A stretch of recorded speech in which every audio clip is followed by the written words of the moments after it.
Greetings, one and all. Hope you all doing great. Positive energy all the time. We up and at it.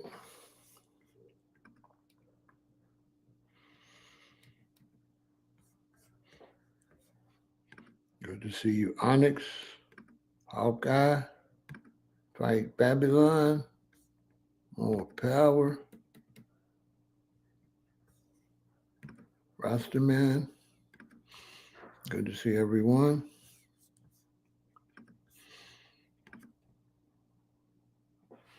Come on in. Where you at?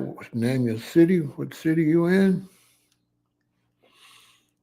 What state you in?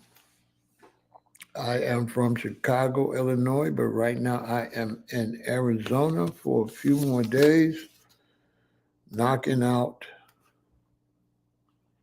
the beginning of my book, and then I will return to Chicago and finish it. But I just needed I needed to get away to really get it going. Yeah, I'm in Arizona right now, working on my book, trying to get the beginning of it rolling, and then the rest will be a piece of cake. I really had to get away to focus on the beginning. Neptune, New Jersey is in the building. What's up, Daniel? Quayla's in the building. Naptown. Fresno is here. Alabama's in the building. Shout out to all my family. Uniontown, Alabama, Decatur, Alabama, Birmingham, Alabama.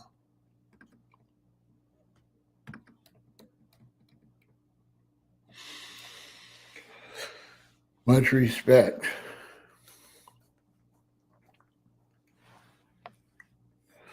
Make sure you go check out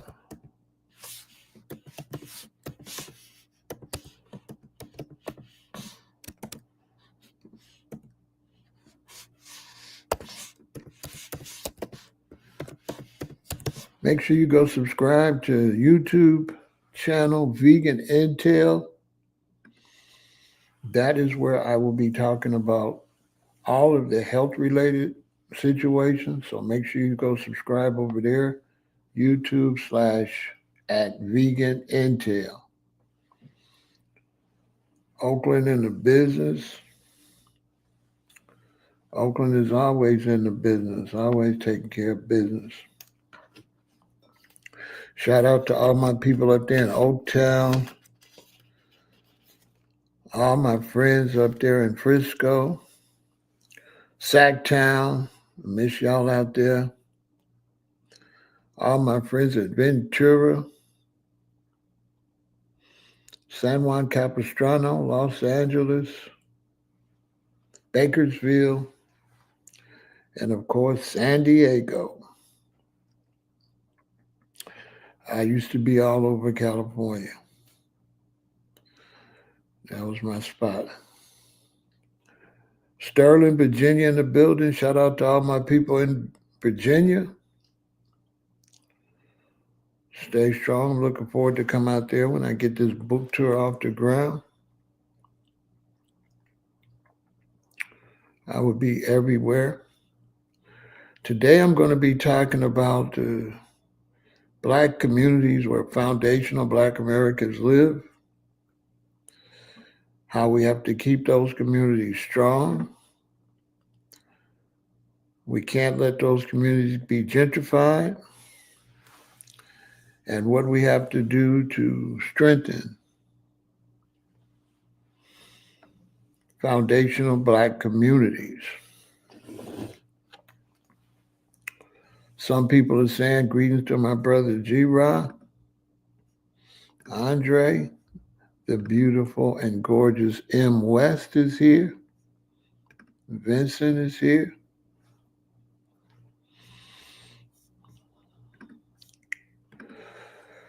So we're going to talk about that. I seen a thing where they were saying Black Americans will be broke, totally poor by 2054, which I don't believe that, but 2054,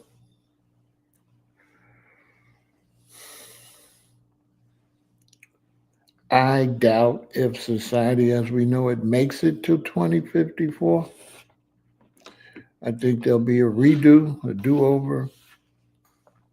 I personally believe that shortly natural disasters will tear all of this up. But that's just what I think. But I don't think society on this planet can sustain. I don't believe this could sustain another 10 to 15 years. I don't see it. It was constructed wrong, and it's not in tune with nature. And nature is dominant. So I don't see none of this surviving. But in the meantime, in between time, we don't want to act like it's the end. We want to keep moving. So I'm going to talk about what we have to do to fortify and strengthen our foundational Black communities.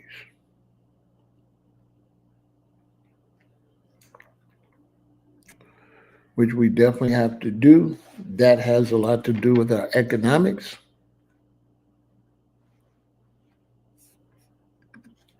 And so that's what we have to do. We have to strengthen our communities.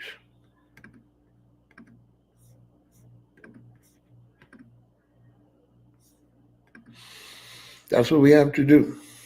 So we're going to talk about it. Let's let some people get over here. I was up till this morning, so I slept.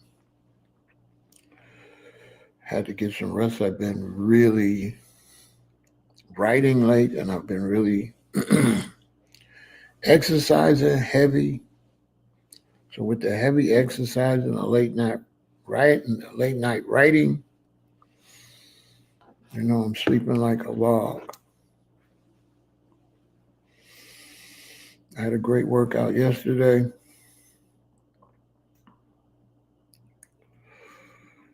And a pretty good session writing. My high school girlfriend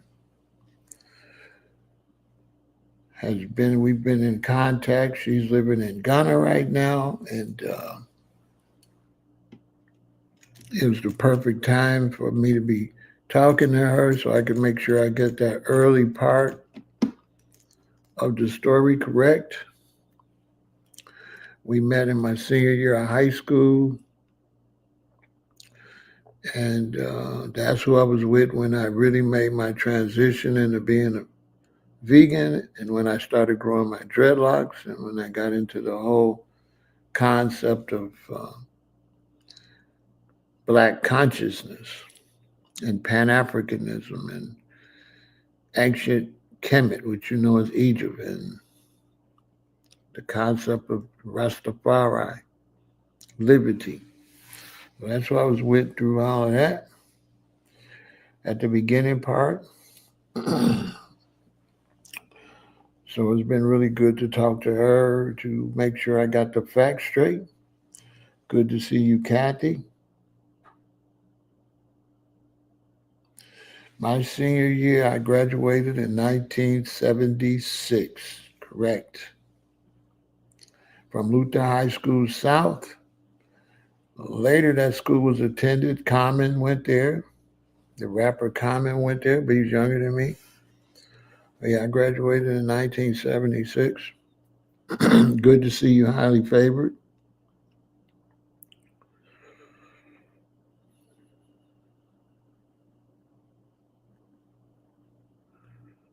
You know what I mean?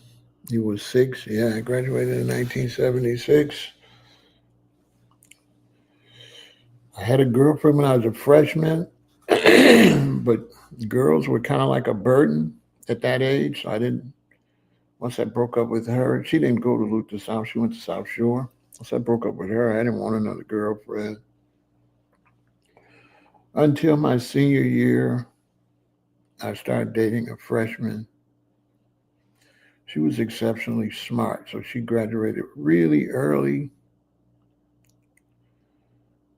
As a matter of fact, she might have been a sophomore when she came there, but she was exceptionally smart.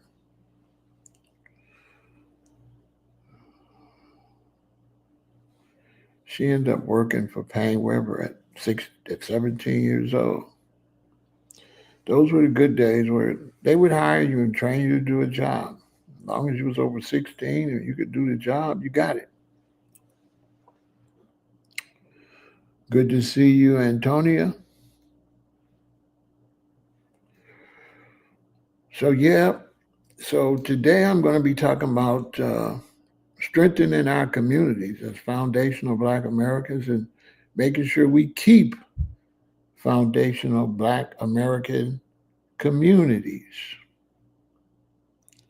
That's very important. Property taxes and the loss of jobs.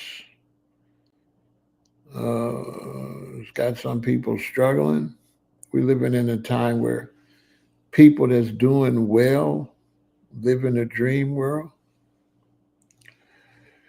They have no idea how many people are not doing well.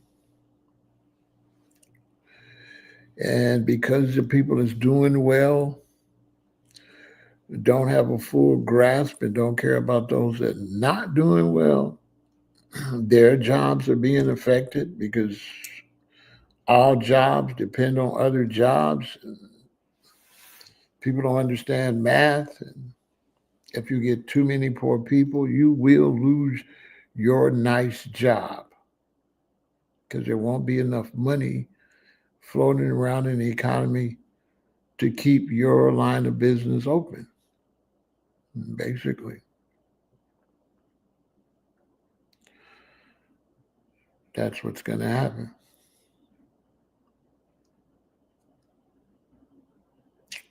For sure. Good to see you, Carol.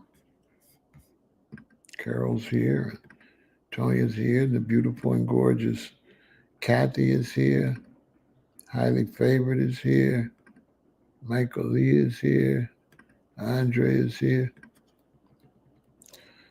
My brother G-Ra is here. So we're going to talk about that.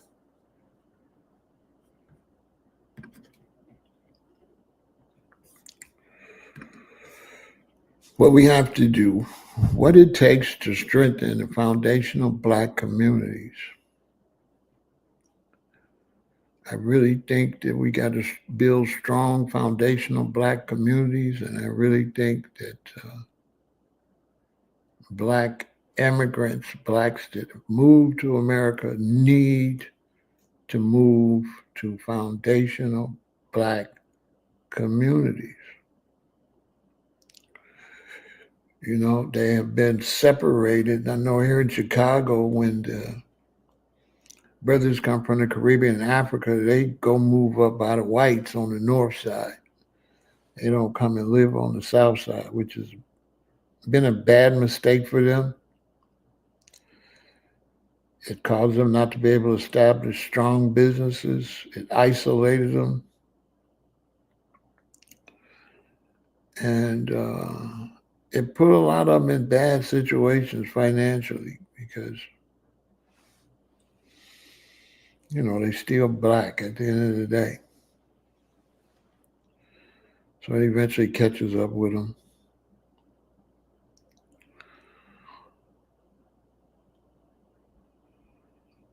Is, you know, with Blacks, it's not like with whites. Whites are just white. Blacks be all this other stuff. And so white Americans could be somewhere and whites can come from Poland or whites can come from Germany or the Ukraine, and they just fit right in with the other whites. But when the Blacks come in, they don't fit in with the Blacks. They kind of act like there's something different. So this is why blacks as a whole, globally, this is why you can't compete with the whites. Because whites are unified. They got a NATO and all this. Whereas blacks are too tribalistic, so they can't compete. Can't compete.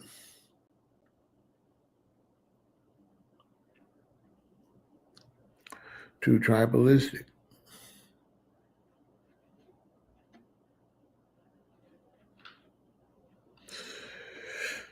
Yeah, G. Rosser, we be losing like that because we can't compete. We have to be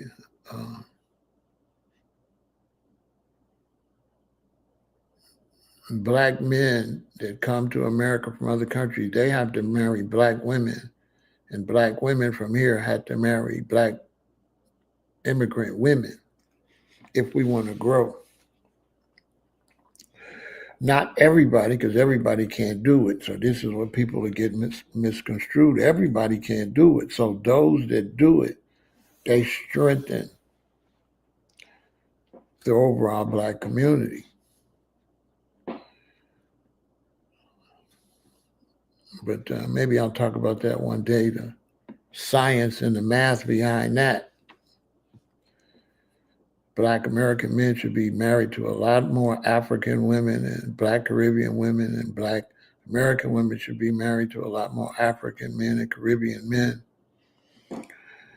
And then more Black Americans should be marrying more Black Americans too, to increase the population, to make sure that the population is strong for the other blacks that come and blend into our situation. This creates economical growth. You understand? So this creates economical growth.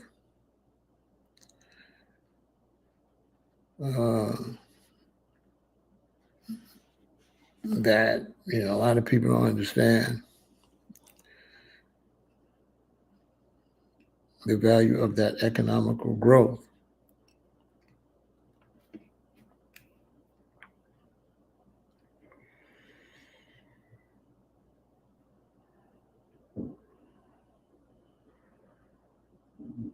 Your wife is a dark-skinned Dominican, that's good, but we need that economical growth in terms of the United States. If we're in the United States or anywhere in the world, you need that economical growth. You need to grow the base. You need to bring in new blood into the tribe. White Americans know that. That's why they bring all them Ukrainians over here. Those Ukrainians will be white Americans. Straight up. Those Polish, they'll be white Americans. The Russians, they'll be white Americans. And that's how they grow their white American society.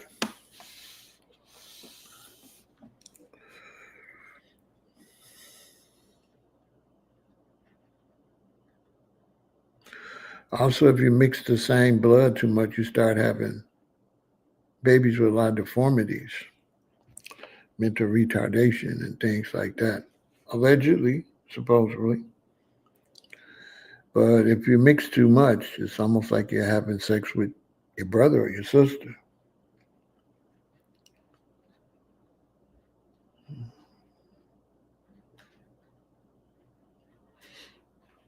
So this is the benefits when a white person has a baby by a black person. It stops their bloodline from just constantly mixing. You have to bring new blood in. You know what I'm saying? You have to bring new blood into. So racial mixing keeps all the blood, keeps us distant so that we don't be just mixing with a close relative. After so long, you know what I'm saying, you're going to be mixing with a close relative unless you bring another bloodline into the mix.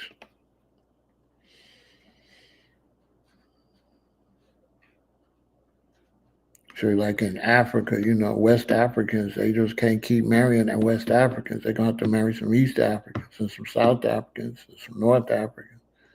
You can't keep having Nigerians with Nigerians with Nigerians with Nigerians. You're going to start having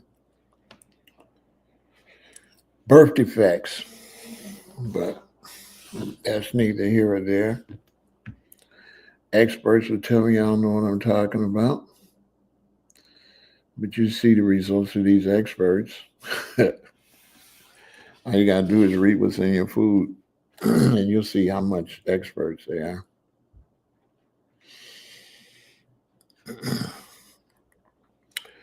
But other than that, we're going to talk about how we got to strengthen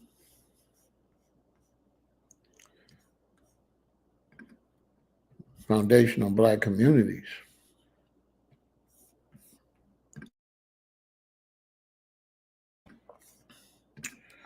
Now, the very first thing,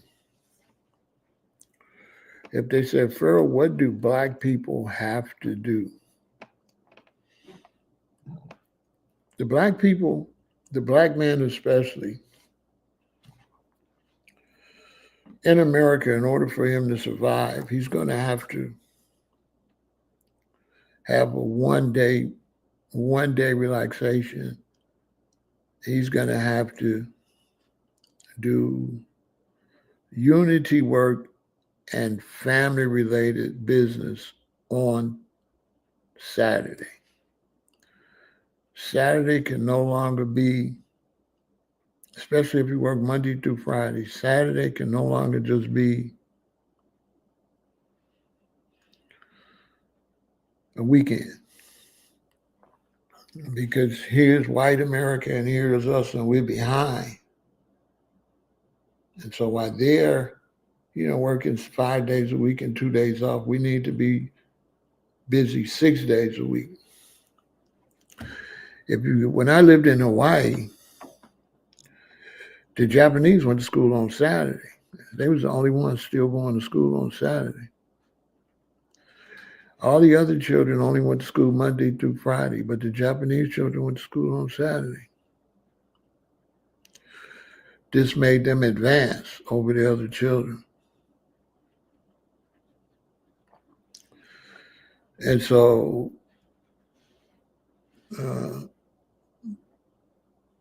without us really looking for the need to do some planning, nothing to really get done. We'll have these type of conversations and then everybody get off here and that'll just be that. But we need a day of planning, a day of organization, a day where we get together and get things done. And it can be done in your community. You know how hard it is to get a lot of people together. So all you got to do is get a few. If you could just get 4 brothers together, and this got to be done by Black men. Later, you can include women. But if you can get just 4 brothers together and have constructive meetings every Saturday and constructive situations where you're trying to build, not sitting around talking about where you're going to party or vacation. I'm talking about real constructive situations. If you could keep those 4 to set the mold, then when you bring in the 5th person, the 6th person, the 7th person, the mold is already set. They come into a situation where it's like if you try to get 20 people together, 30 people together, it's going to take some time to get order and to get a technique of how you're getting together. And so what you want to do is start with a few to lay the foundation and then bring everybody into a foundation. You're coming into something that's already established. But the very, very, very, very first thing that the Black man must do to get anywhere in America, the first thing we need to work on is security. Because without security, You can't have discipline, and without discipline and security, there is nothing you can do. And Black people in America live in an undisciplined state of mind. There's no discipline. There's no security.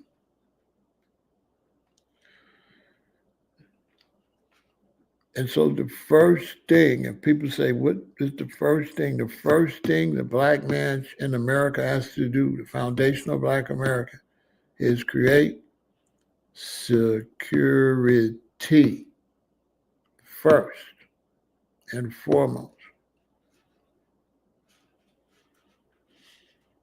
This would be one of the first community things you would do as community activists.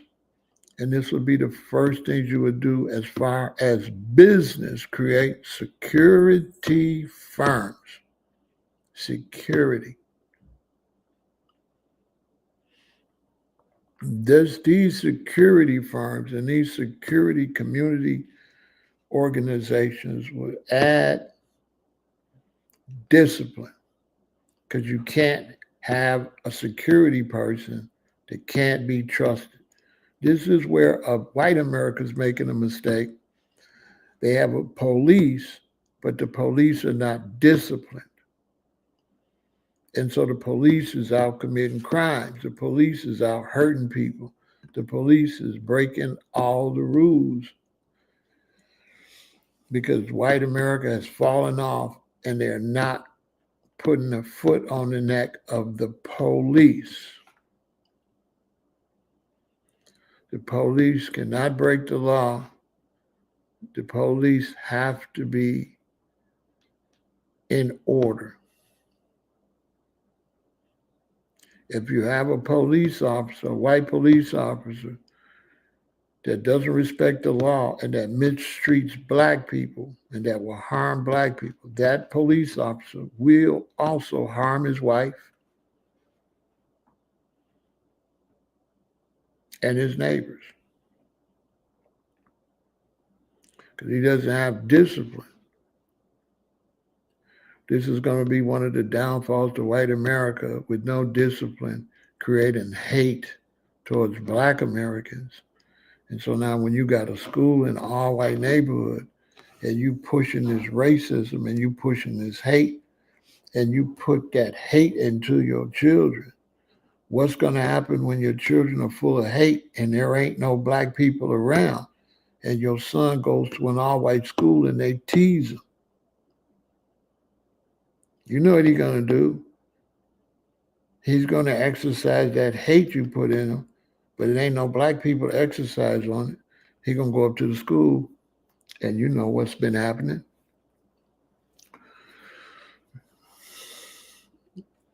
Because you're teaching them hate.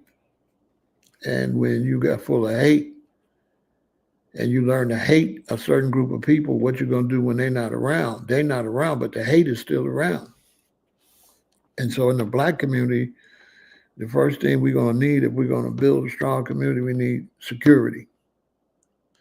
Because there is nothing that we can do business-wise that won't need security.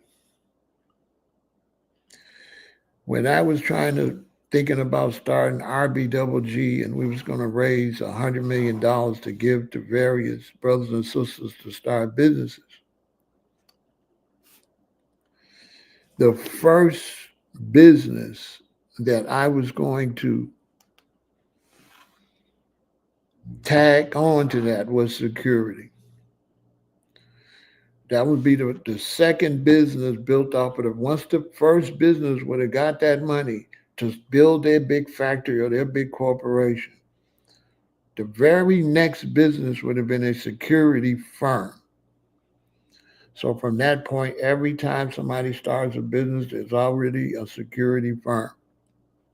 I had a friend, he lived on the south side of Chicago, and he had a lot of money, and he went and he opened up a store. He wanted to make the neighborhood better. He had a store on Halsted. So he wanted to open up a store. It was called Biggie Brothers. And he wanted to make sure we can get nice clothes, and we didn't have to go to Jewtown. We didn't have to go in a white neighborhood or far. We could be right there on the south side of Chicago. So he was on a nice street, businesses, and he opened this up to raise up the property value. He had all kind of nice suits in there, alligator shoes, mink coats. Brothers broke in there and stole all this stuff. Broke in there like twice. He had to go out of business. They went in there, took all his coats, took all his clothes. Why? No security. No security.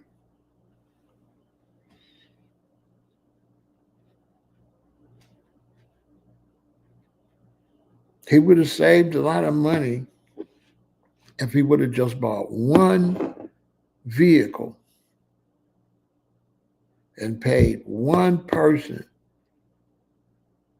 to work for his new security firm and had that person sit there at that store when it's closed and pay them a salary.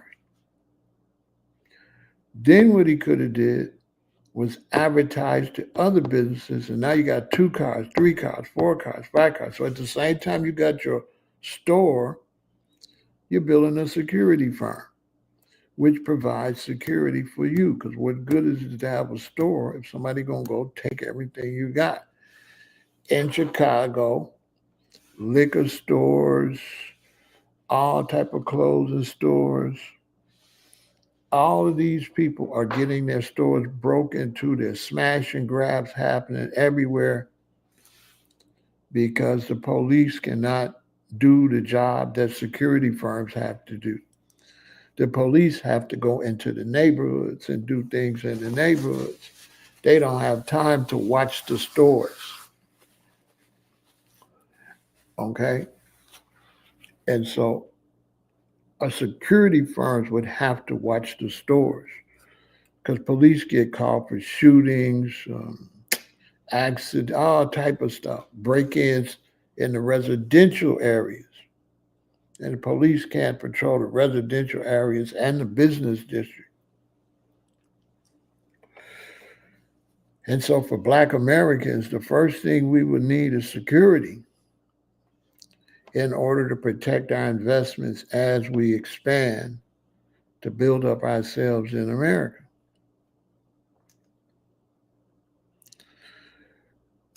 Security firms would allow us to weed out the criminals. Okay?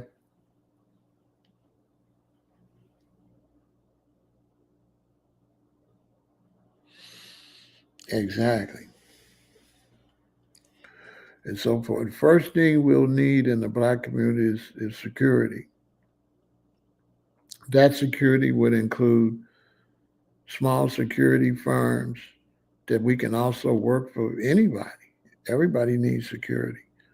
Also, neighborhood watch, where certain neighbors are watching the community. Every block should have some type of neighborhood watch. So people can't just come on the block and do whatever they want to do on the block.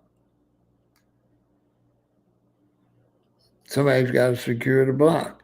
You want to go buy all these homes and nobody's securing them?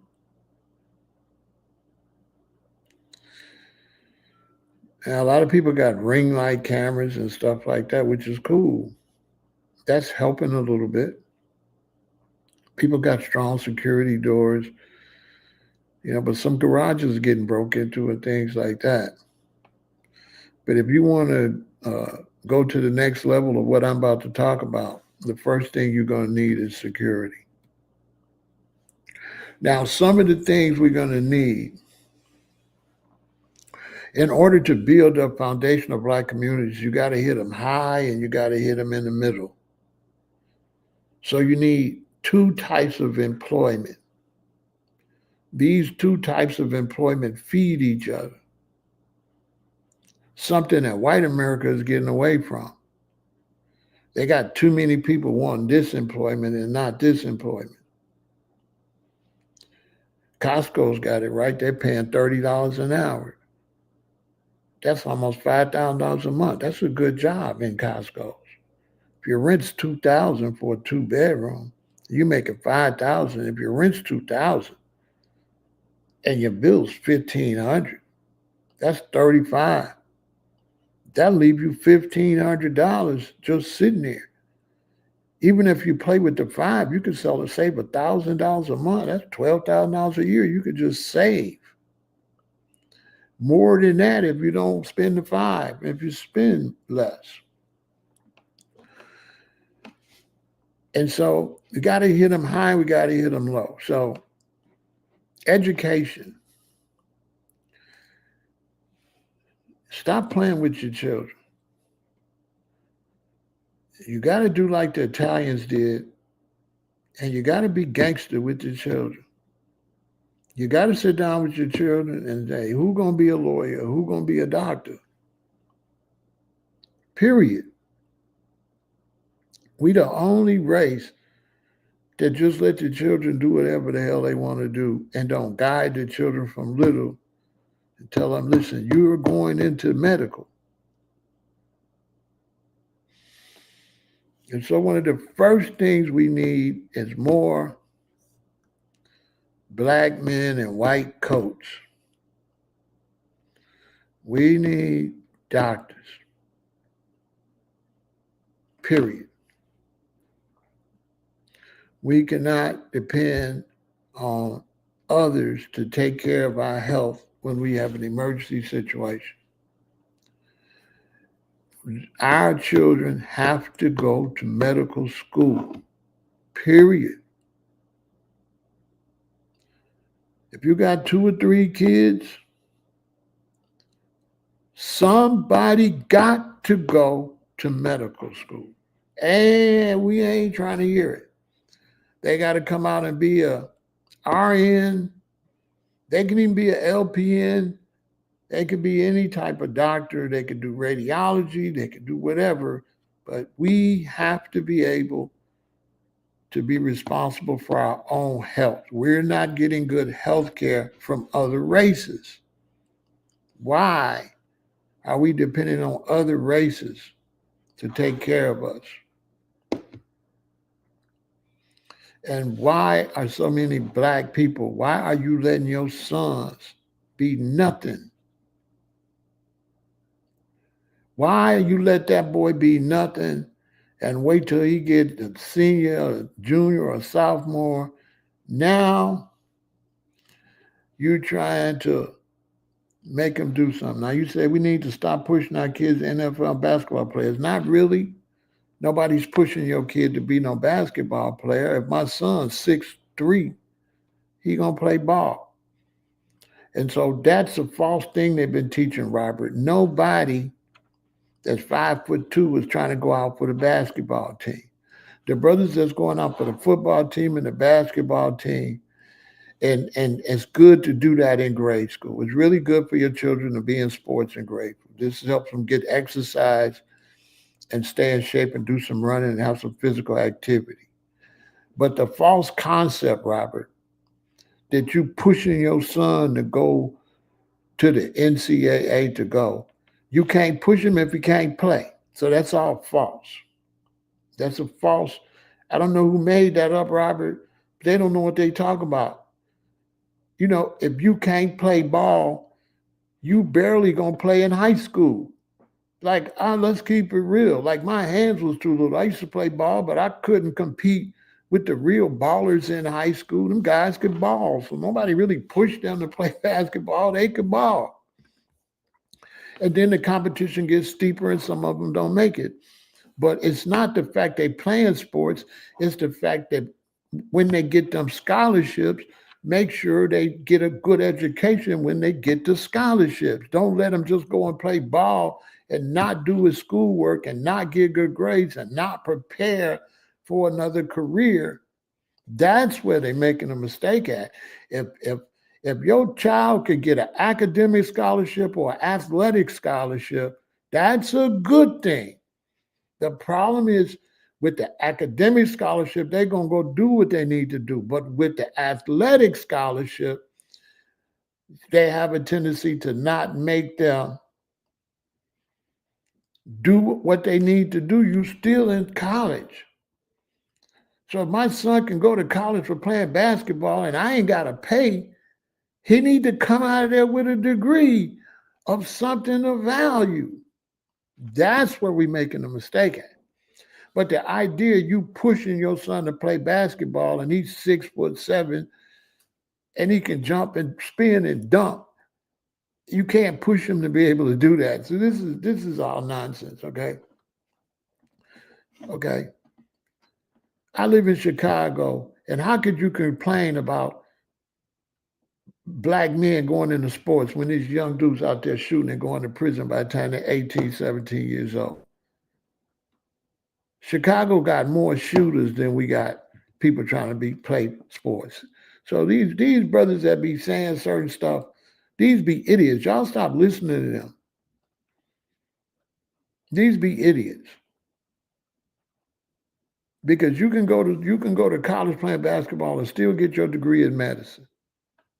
So they just be talking, hating on the brothers that's playing the sports. And the brothers that make it to professional sports, these could be investors back in the black community.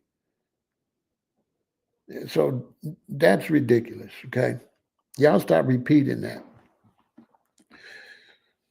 The brothers that's playing sports is not stopping us. It's the niggas going to prison, going to jail, breaking in the house, and ain't getting no education. Them the ones stopping us.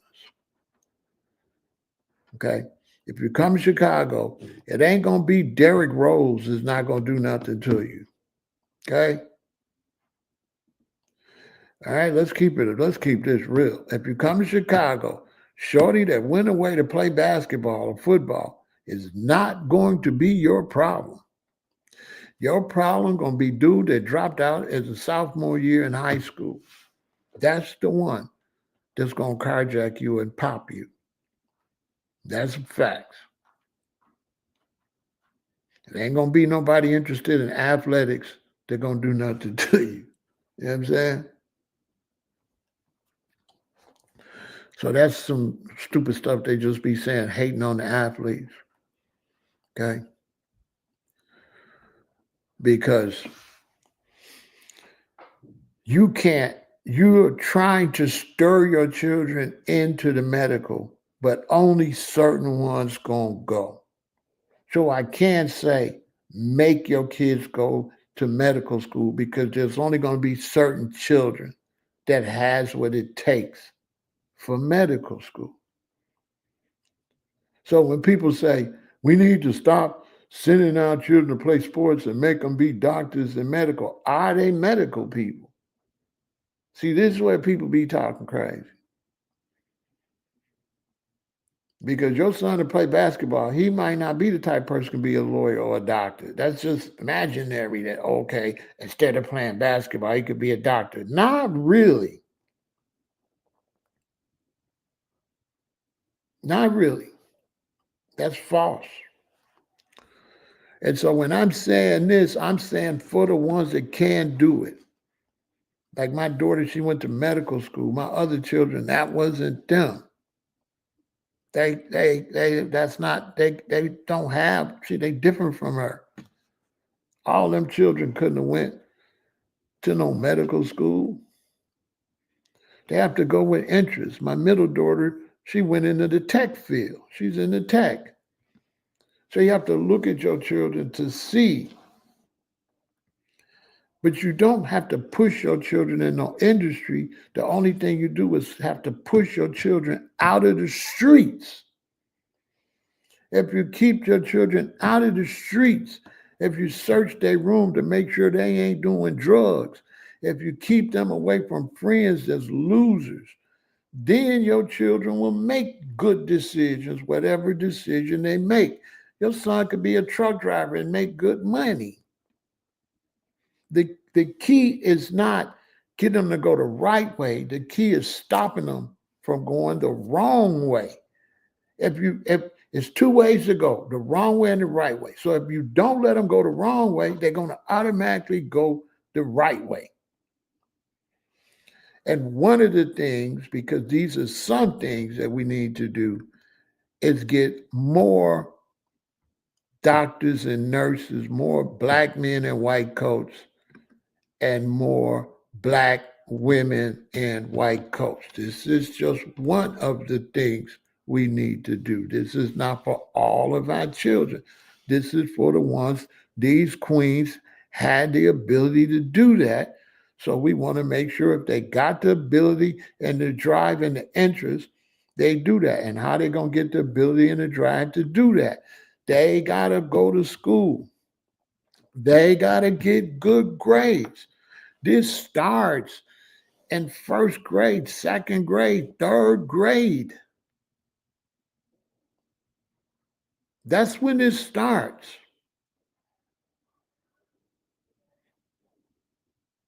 If you're not making your child do their homework so they could just come home and don't do nothing, your son on the game all day, you don't make him do his homework first. Your daughter can just leave school and go outside. They don't have to come home first and do their homework. They don't have to get good grades. They can fail classes. This is what's going on in the black community.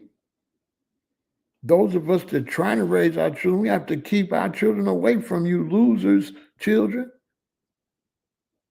You losers' children, where the child is talking back to the adults. You a little boy, you like a freshman in college or in high school, and you talking crazy to your stepfather and your mother, but you don't got no money, you can't pay no bills or nothing? Really?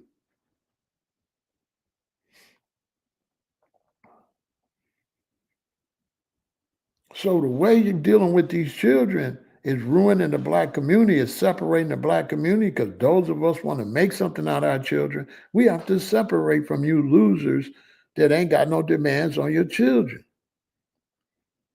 You're letting your children be nothing but bums.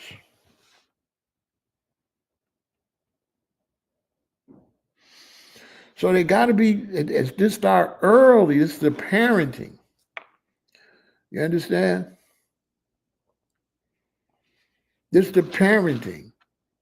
Because once you keep them out of trouble, like none of my children's in jail, none of my children's in prison, none of my children became criminals and dirges of society. So now they always got an opportunity to excel in life. They always got opportunity to go this way, because I never let them go that way. Never. Never. None of my sons been to prison. None of my daughters be getting in trouble and get to prison. The oldest one got in trouble because she got out there and was hanging with the wrong person, but I didn't really raise her. She was raised by her stepmother, her grandmother on the other side. And by the time my mother got her, they had already led her off a cliff. And we worked our butt off to try to save her from the other side of the family. That was a bunch of lowlifes and bums that mistreated their children, didn't do nothing, just in the projects talking crazy, drinking. Not one child raised by her grandmother turned out to be nothing. None of them. They all losers. Every last one of them.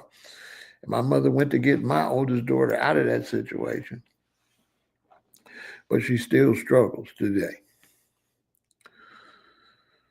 You understand? Because it starts early and it starts with the parents. If daddy drinking and smoking all the time and your daddy's got a loser mentality, the children don't got a chance. Right? So we need people to do medical. Another thing we need, and we're going to go back. First, we need security. Then one of the things we need is medical. The next thing we need, and really that's not in order. Let me put this in order. We need security. Then we need parenting. We need security and we need parenting.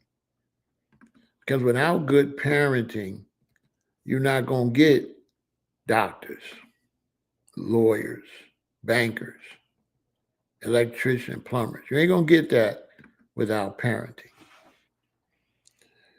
This thing where you bums out there is in the Black community ain't doing nothing with your children. This is why we need security, and we need a force to really check you all.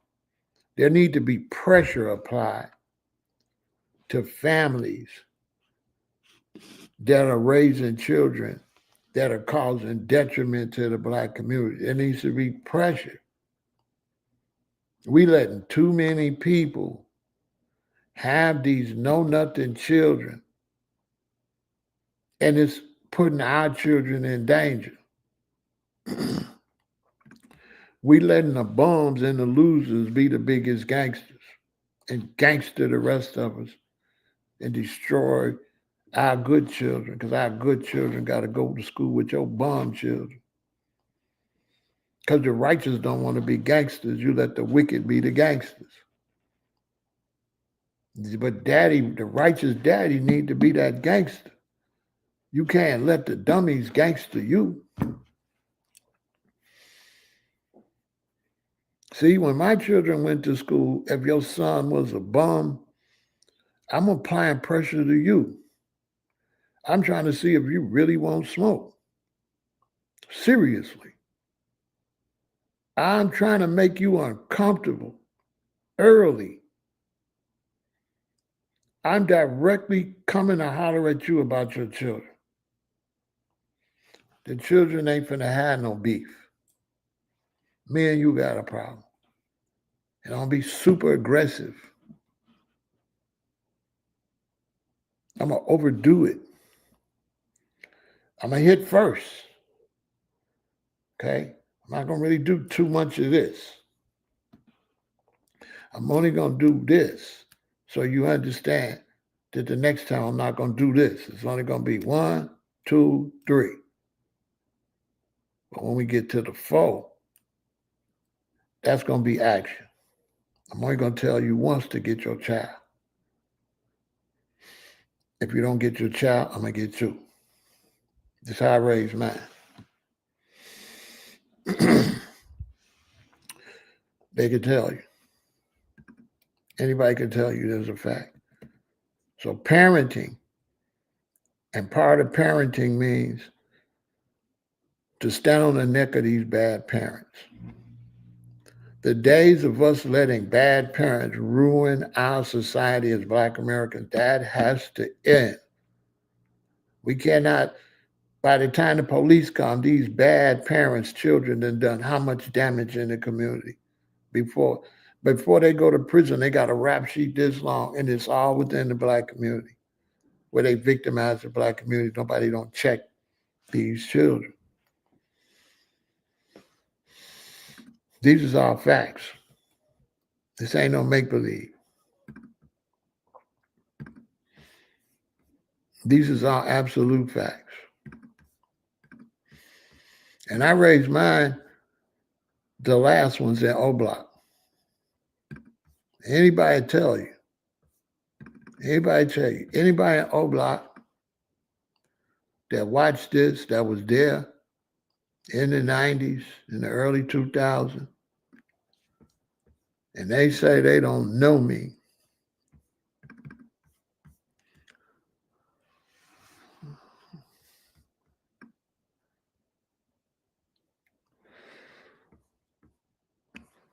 you ask them this. If they say they don't know me, and they in O-Block and they was there when I was there, ask them, do they know these? Do they know my stepchildren and my son? I bet you they know them. I bet you they know the twins. I bet you they know the oldest, and I bet you they know my son. These are my 3 stepsons and my son. And I bet you they know the consequences. And this is the hallway of O-Block. This is O-Block. They in the hallway. They finna go downtown. There was consequences if they had problems. I was over whooping before there was an FYBJ Maine. If they had any problems out there, there was very serious consequences. to all parties involved. So they didn't have much problems over there.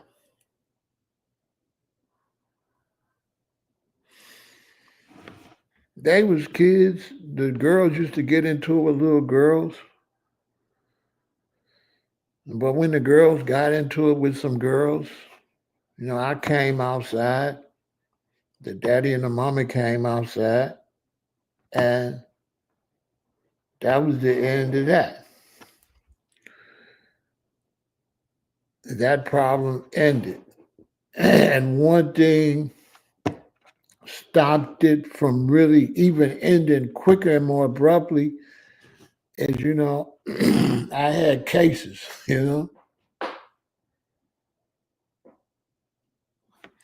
I had cases. Go teach on your own page, Mohammed. Go teach if you know so much, right? Because you don't know what you're talking about. Go pray because you don't know what you're talking about. Because if children don't go to school, then that's when they go make the gangster rap stupid. So you don't know what you're talking about. An educated kid ain't gonna make gangster rap, dummy. So the ones that's making the gangster rap is the ones that's not getting education. So the problem starts with getting education and making something out of yourself. Don't come over here trying to teach. Show me you got knowledge and go on your own page and teach. Okay, Mohammed? Don't come over here. You shut up over here and stay in your lane. You feel me? Just the dumb way. Don't even come over here because you don't know what the hell you're talking about. The problem in the community starts with bad parenting. Okay? Bad parenting. Okay? You understand? Bad parenting. Why none of them ain't doing gangster rap? Because parenting.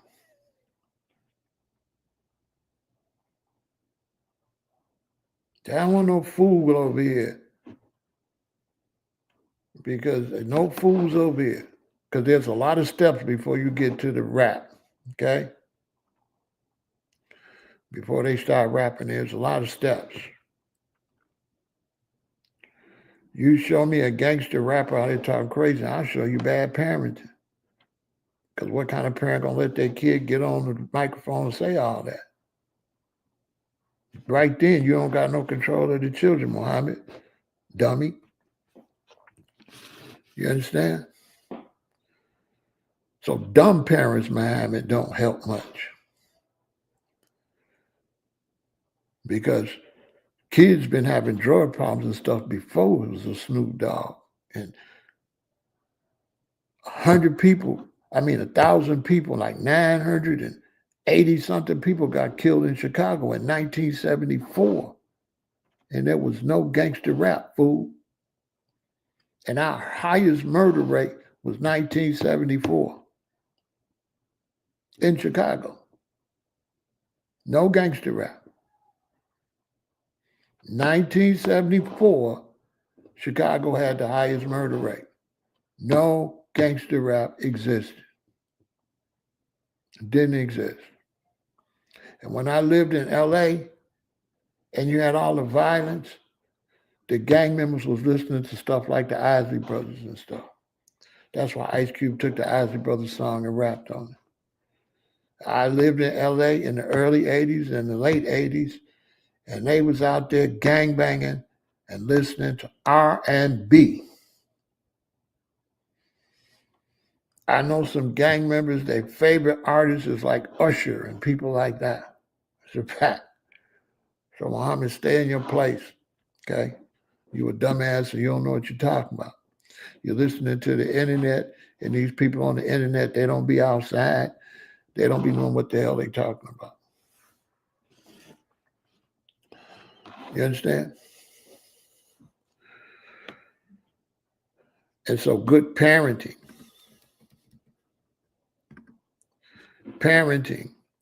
good parenting creates a situation where you have those that are going to get in the medical field. You know what I'm saying? You understand?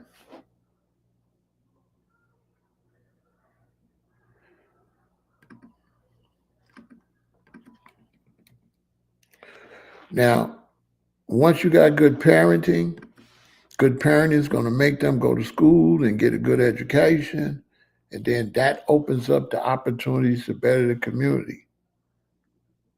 So besides the medical field, there's things that we could do, that we could guide our children to do, that will help strengthen the foundation of Black communities. And here's a list of some of them. They might not be lawyers. They might not be doctors or nurses. Your son might be good with his hands. Make him learn a trade. But once again, if they did not pay attention in school, they can't read, they don't know math, they're not going to be able to learn a trade. I'm giving y'all the game. They have to be disciplined, and they have to go to school, and they have to get good grades. They have to do their homework. They have to pass every class. They have to strive for A's and B's, not no bunch of C's and D's. If they do that, then they can go get a trade. But you can't get a trade if you can't read and you don't know how to do no math. Nothing to save you. This all starts with parenting. This is where this all starts, parenting. Let me tell you something before we keep going. When I was growing up, you be a little baby. Your mama got to carry you around. Eventually, you learn how to crawl and you learn how to walk. You start learning how to walk. You 1, you 2, you 3. They don't bother you.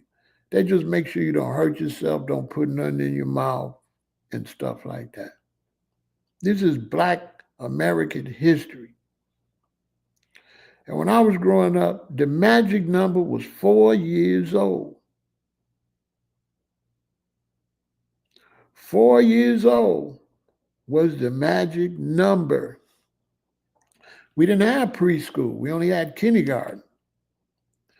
And all Black American parents in those days, once you turned 4 years old, the gig was up. This is when they start laying the lowdown when you get 4 years old. They would say, sit down somewhere. You got to go to school next year. At 4, you started school at 5. At 4 years old, they start preparing you for school. Your new parents don't do any of that. You just dump your kids off at some stupid daycare. So at 4 years old, it's up.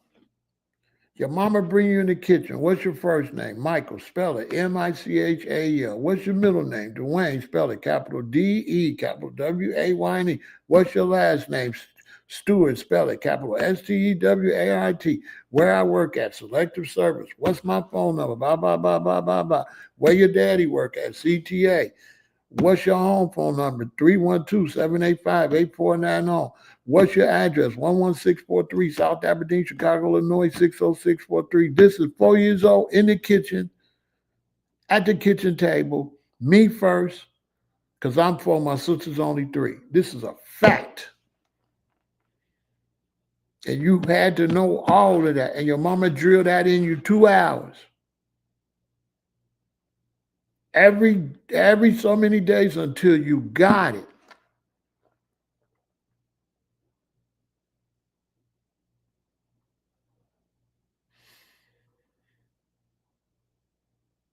Facts. On the weekend, mama off work, get in that kitchen and you go through the drill. I had my grandson, his mother dropped him off with the computer.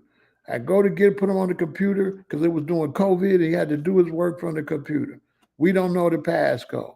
I asked my grandson, what's your mother's phone number? Oh, no. What? The boy was already probably in the fourth grade. He didn't even know his mama phone number. I knew my mama phone number when I was 4 years old. I knew our address, our zip code, everything. I knew where he didn't know nothing. My mother used to say, you need to know your information. You get lost, you can tell the police where to come. He wouldn't have been able to tell the police how to contact his mother. I had to call his daddy to get his mother's phone number. And he was probably already in the fourth grade. Something like that. Don't know how to contact his mama.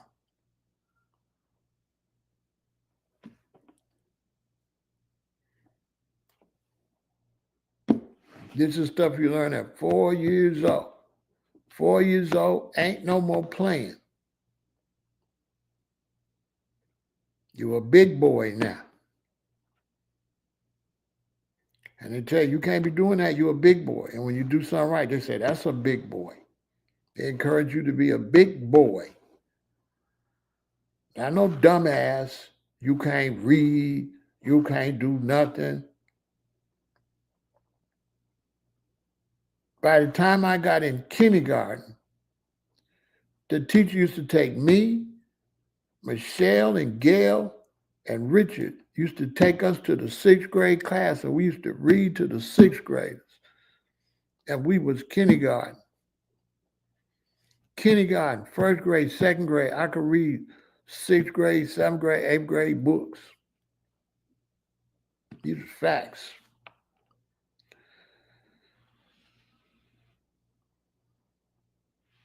So parenting. If you got the parenting, then the kids can be intelligent.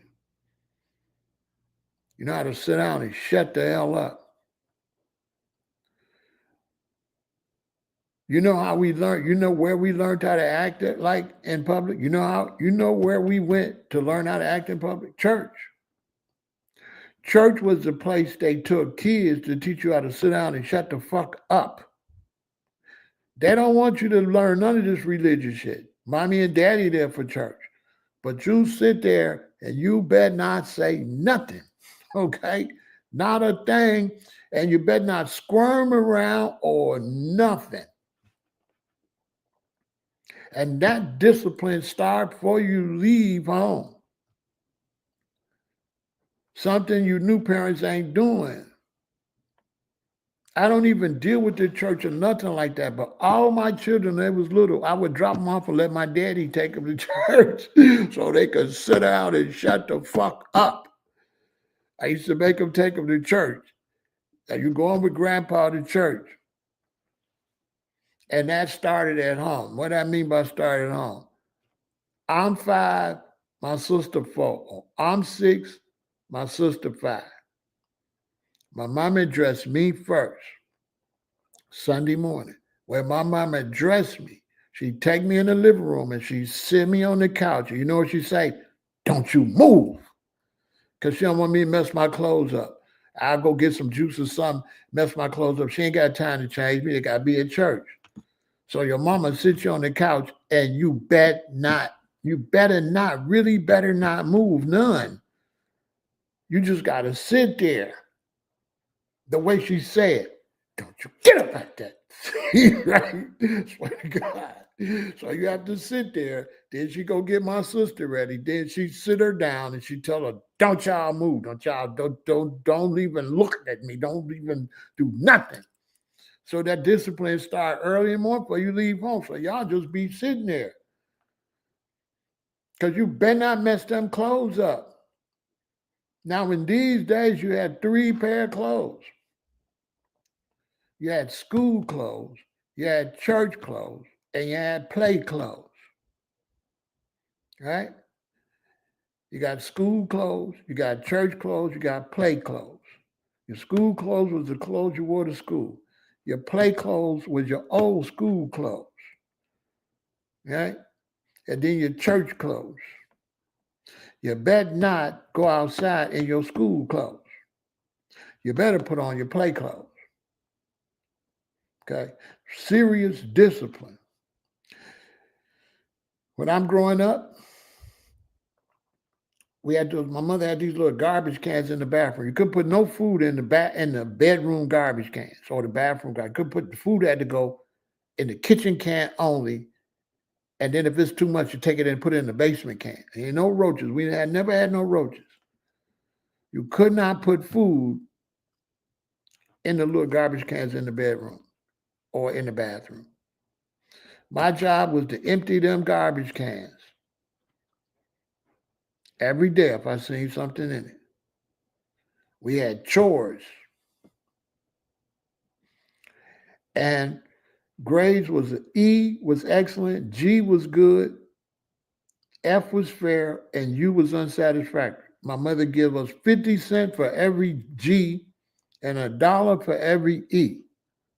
So I'm trying to get paid.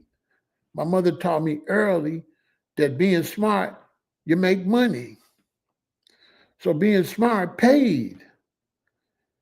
And you were a little kid back in 1964, 65, $1 when they got 2-for-1 penny candy, that's 200 pieces of candy. You know what I'm saying? I'm gonna make $5, $6. So hell yeah, I want E's. I want all E's. I might get a G here and there, but I'm trying to get that money. I was taught early. I never came on with no F's and U's failing. I never got no D's and F's. I never did that. I never got no bad grades. What is that? What is a bad grade? What is you slow? That wasn't tolerated. You just up at that school not doing nothing? If you get bad grades, now your mama gonna sit down and do your homework with you. Now, if you get good grades, she know you going in your room doing your homework. She ain't gonna bother you. But if you ain't doing good, now every day you gotta come and sit in mommy room, get your homework out, and do that. She gonna manage it. She gonna manage you to do your homework. There was no talking back to your parents. I see some of y'all now, you arguing with your stepdaddy, you talking crazy to adults in their house, disgracing your family, showing you ain't got no sense. And so if you don't got these skills, you are not going to be able to go into what I'm showing you here. But this is what we need to better the Black community. See, elevator mechanic, they make a fortune. Radiation therapist, power plant operator, construction manager, electrical lineman, boiler maker, pipe fitters, and steam fitters. They make a fortune. Aircraft mechanic, HVAC technician, wind turbine technician, diesel mechanic, plumbers, electrician, masonry work, carpentry, welder, heavy equipment operator, tile installer, painter,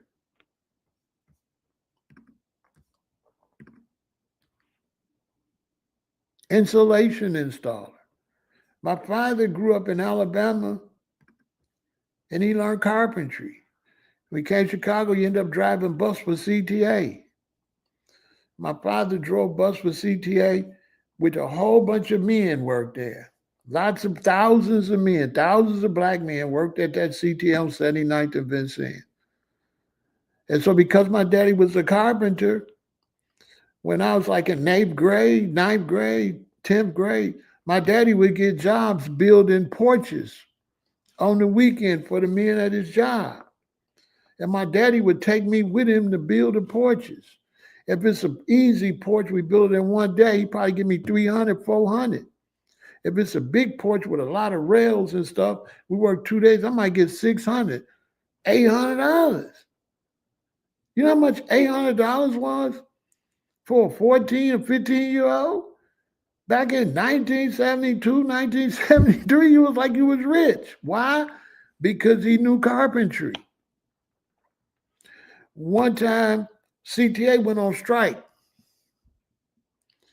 My daddy went right down to the corner. There was a factory down there, was working down there making tabletops and shit because he already had skills. He had already took carpentry. So if your son or your daughter is not the kind to be in the medical or into banking or into law, make them learn a trade. Make them. Not none of this ask them with this new parenting. This is why the black community is horrible now. Because you're giving your kids multiple choice questions and you're not good parents. You understand? I'll give you an example. I graduated on a Saturday from high school. Sunday, my mother said, my aunt Niecy gonna come pick me up and take me to her job. So I graduated Saturday, and Monday, my aunt took me down to a WFR printing factory and they hired me. None of this, I'm sitting around smoking in the house, got my girlfriend in the house. My mama keeps talking about, boy, you need to get a job. Boy, you need to get a job. No, they took me and got me a job. 2 days after I graduated, I had a job. It wasn't no multiple choice question. My mama didn't say, do you want to go and work down there? My mama said, make sure you be ready Monday because Niecy going to come and take you down there. You're going to work down there with your auntie. Okay? You understand? No multiple choice. She didn't say, do you want to work, boy? Like y'all raising these little weirdo boys, like some of the men that's in my chat a lot of times. I could tell that's how I could tell you was weak. You wasn't raised with no strong parenting. You all feminine, argumentative like a little girl, interrupt the conversation. You ain't got no good attention span. You want to act like you smart, but you ain't smart enough to know I don't want to hear what the fuck you talking about. So you couldn't be that smart, or you would know shut the fuck up talking to me. So you ain't that smart because they played with you too much. And this is why the black community is behind, because the black man, he ain't standing on nothing. You ain't been raising these young boys to stand on nothing. You can't compete with the other races. They're not playing with their sons. They're not playing with them boys like the black community play with theirs. They're not playing like that.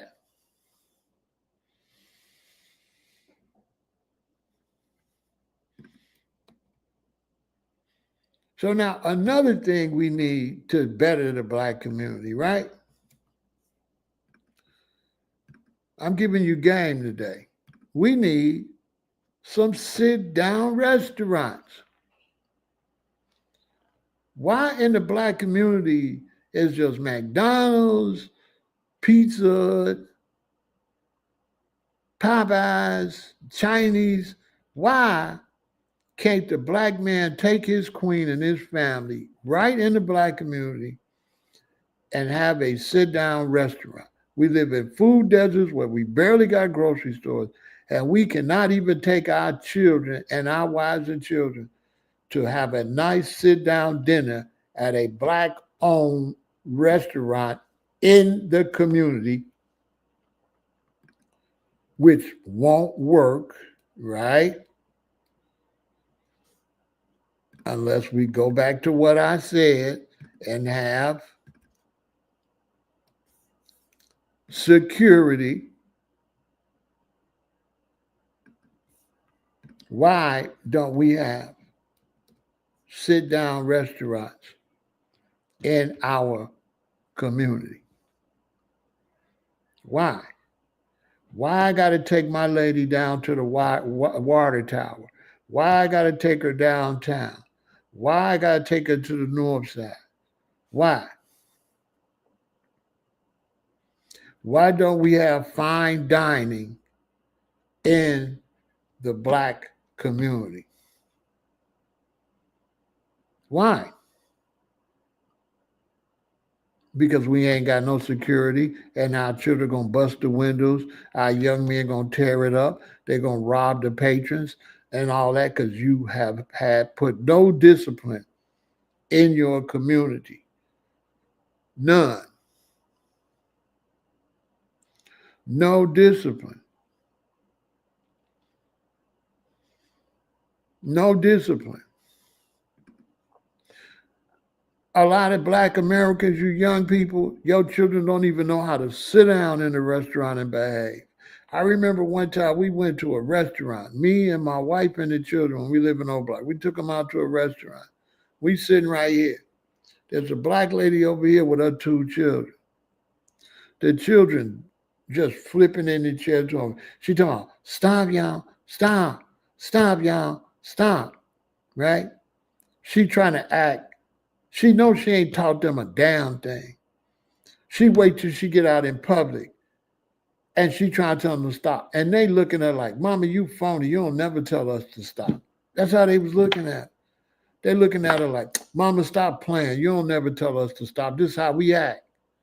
But they was embarrassing her. She ain't taught them kids shit. And she still didn't make them stop. They basically ran Mama. If you're a black man and you date a woman like that and she got some kids, some stepkids like that, and they ain't got no discipline and she don't discipline them, run. Do never date no woman that ain't got no discipline with her children if they ain't yours. That's automatic a no.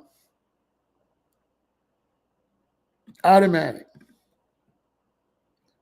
That's automatic a no.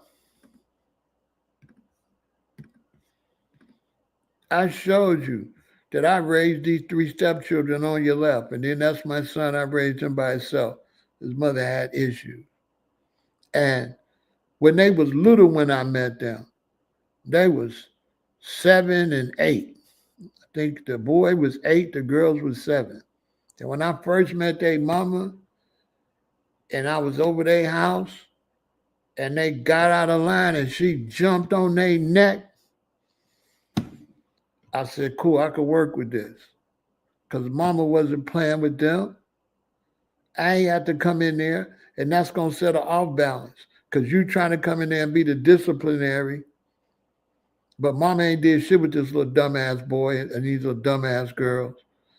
And then every time you try to do some disciplinary, mommy going to save them because mommy's a loser, right? So now it's going to build up animosity. It's her and the kids against you. The kids already don't like you because you ain't their daddy. You know what I'm saying?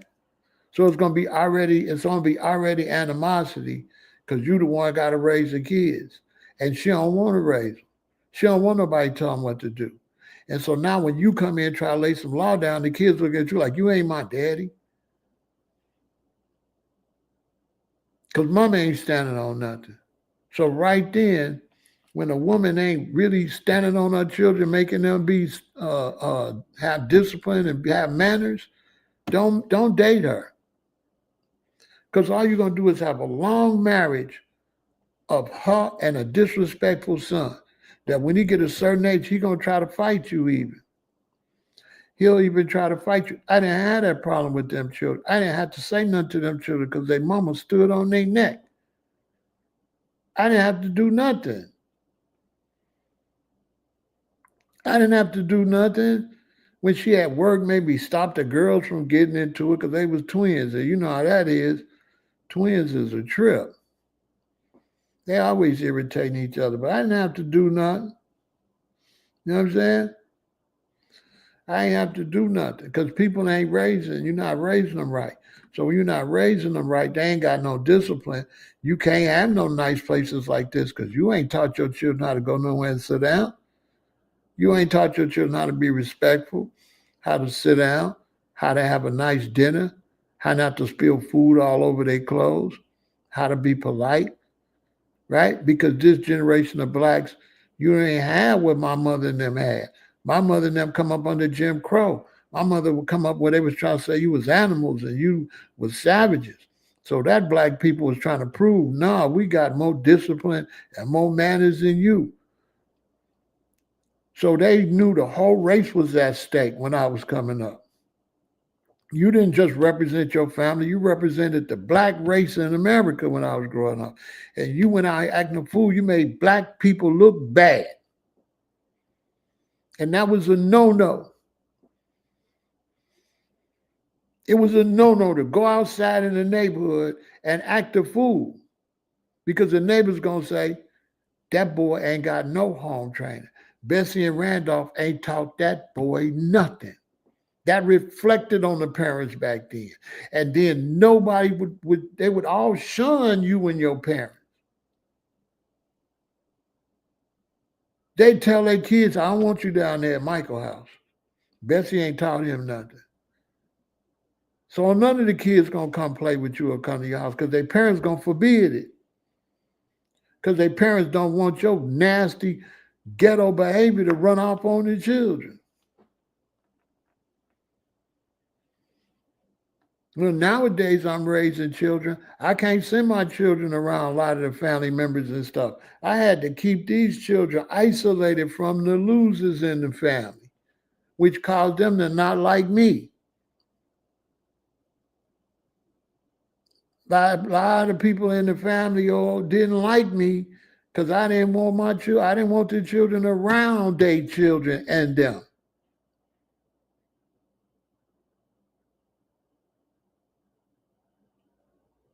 And the only problem is they was ghetto, but I was a monster. Monster Trump ghetto. Here's the ghetto. You a little bad, but I'm the monster. You don't want no smoke. Okay? So keep your little dumbass kids over there where they at. All right? Or it's gonna go sideways.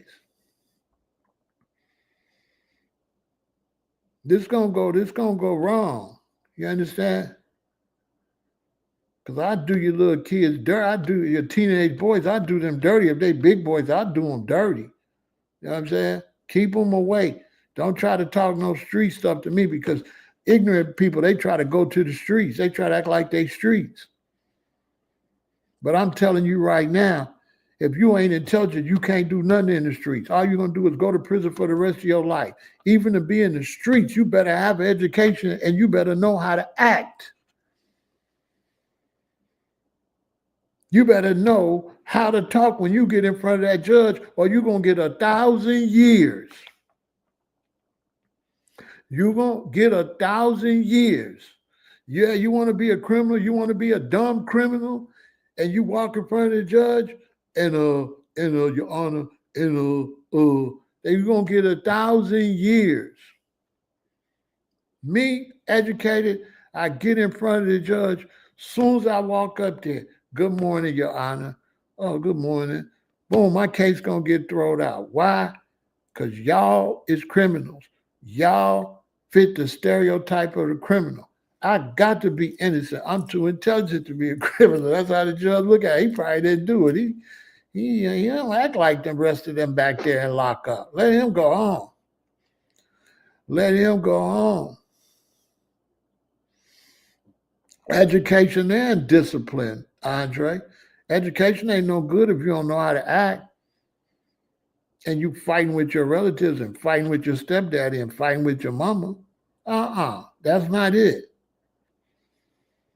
That's not it. If you can't go get your own place, you got to shut up. You can't be in no other people's house that's paying all the bills talking crazy.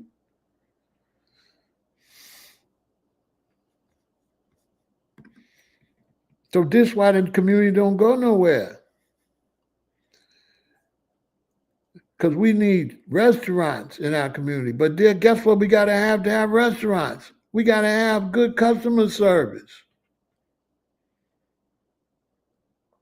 We have to have good customer service And we have to be good customers. So the customers need manners when you come into a black business. And then the business need to have manners and good customer service. But in the black community, the customers is evil. The customers ain't got no manners. And the business ain't got no customer service. That's why we losing. That's why we losing. We don't have no manners and we don't have no customer service. So who gonna invest in us? Because we lack discipline. We lack discipline. We lack discipline in the black community. And that's why we ain't going nowhere. That's why our communities is going down. That's why they predicting we gonna be broke. Because we letting these boys go up to the school and they ain't gotta learn nothing. You don't check your son's homework or nothing. He come in the house, he just go outside. He don't know nothing. Next thing you know, he a junior, senior, his girlfriend pregnant. Now you got a dumbass son with a baby on the way. He can't take care of no baby. He gonna go out and try to sell drugs. But he a dumbass. So he definitely gonna get caught. Because a dummy think he could do crimes. Can't no dummies do no crimes. If you're a dummy, you're gonna fail at everything. You're gonna fail at business, you're gonna fail at a job, you're gonna fail in relationships, you're gonna fail as a criminal. You cannot be a stupid ass criminal.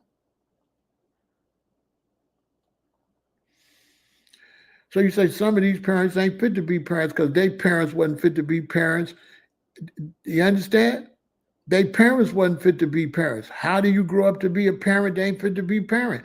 Because your parents did not raise you.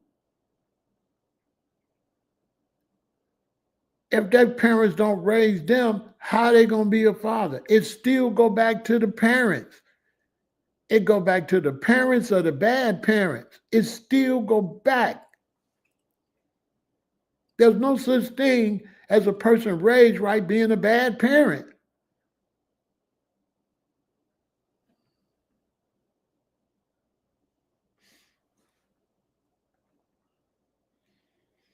No such thing. Bad parents create bad parents.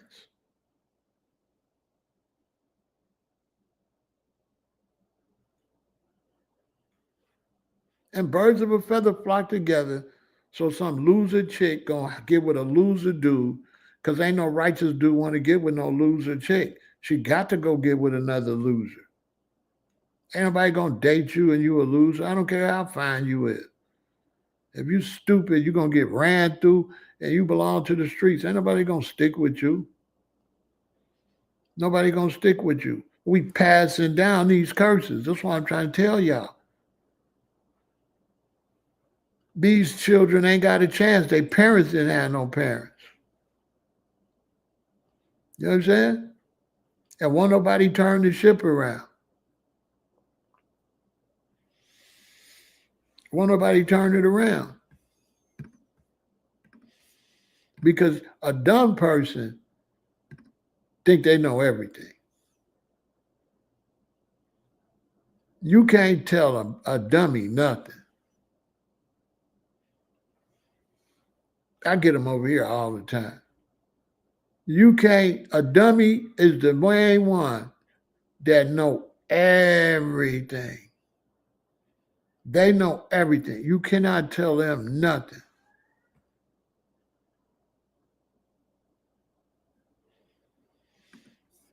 And that's what's ruining the black community.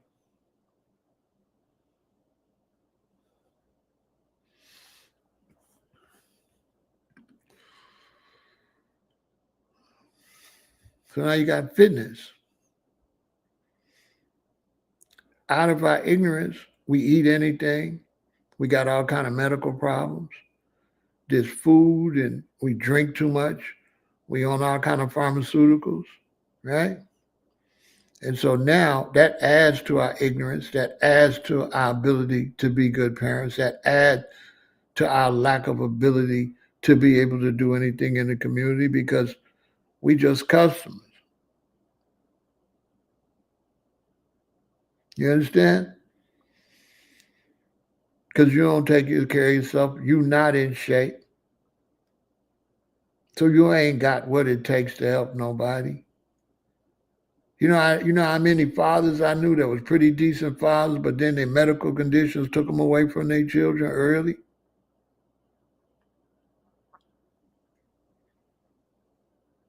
You having all these babies with autism and all this track like you don't know why the baby got autism and you've been eating all this junk while you was pregnant.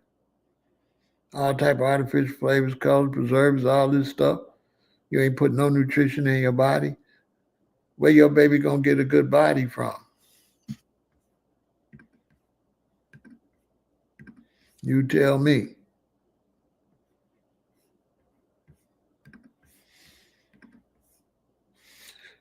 My grandparents and my parents, they came up from the South.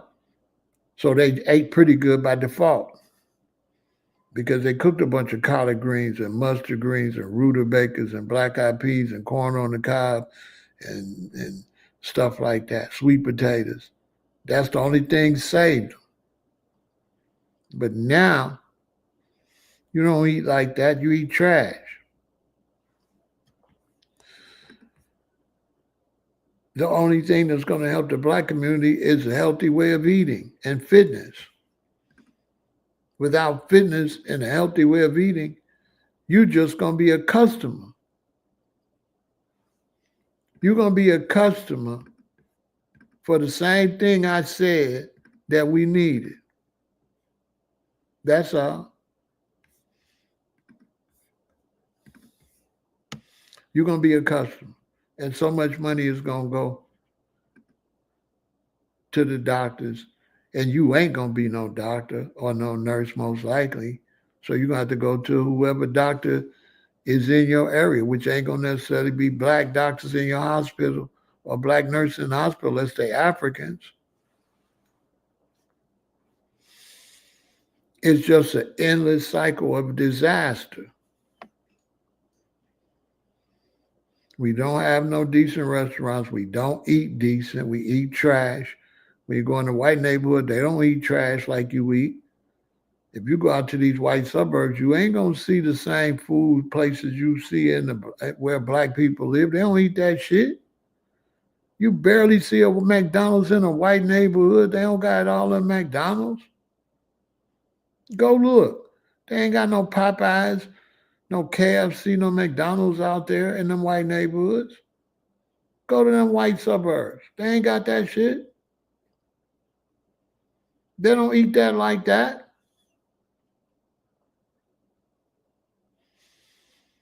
And they do business. So they have the locals, Jimmy Schwartzkins sandwiches, Joe Pepitone pizza. They ain't got Pizza Hut. Go out in the white suburbs, the northwest suburbs of Chicago or the western suburbs of Chicago and see the type of businesses out there. They don't got the stuff we got in our neighborhood.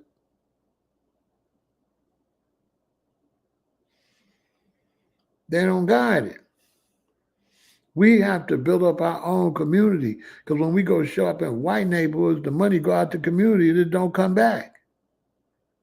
We had one Whole Foods over there in Inglewood. It's closed. And that Whole Foods didn't have nothing in it. You know why? Black folks didn't want to eat right. And they ain't got the economy to eat right because you're going to be broke if you're dumb. You can't make no money. A dummy can't make no money. You talking about you want to drive a big rig truck. You got to be smart to drive that truck or you're going to crash. That's a big truck. You got to have some discipline. You can't be no stupid ass person to drive truck. Facts. You can't do it. You're going to have an accident before a month over with. Or go to jail out there picking up some hooker at one of them out there that's a police officer.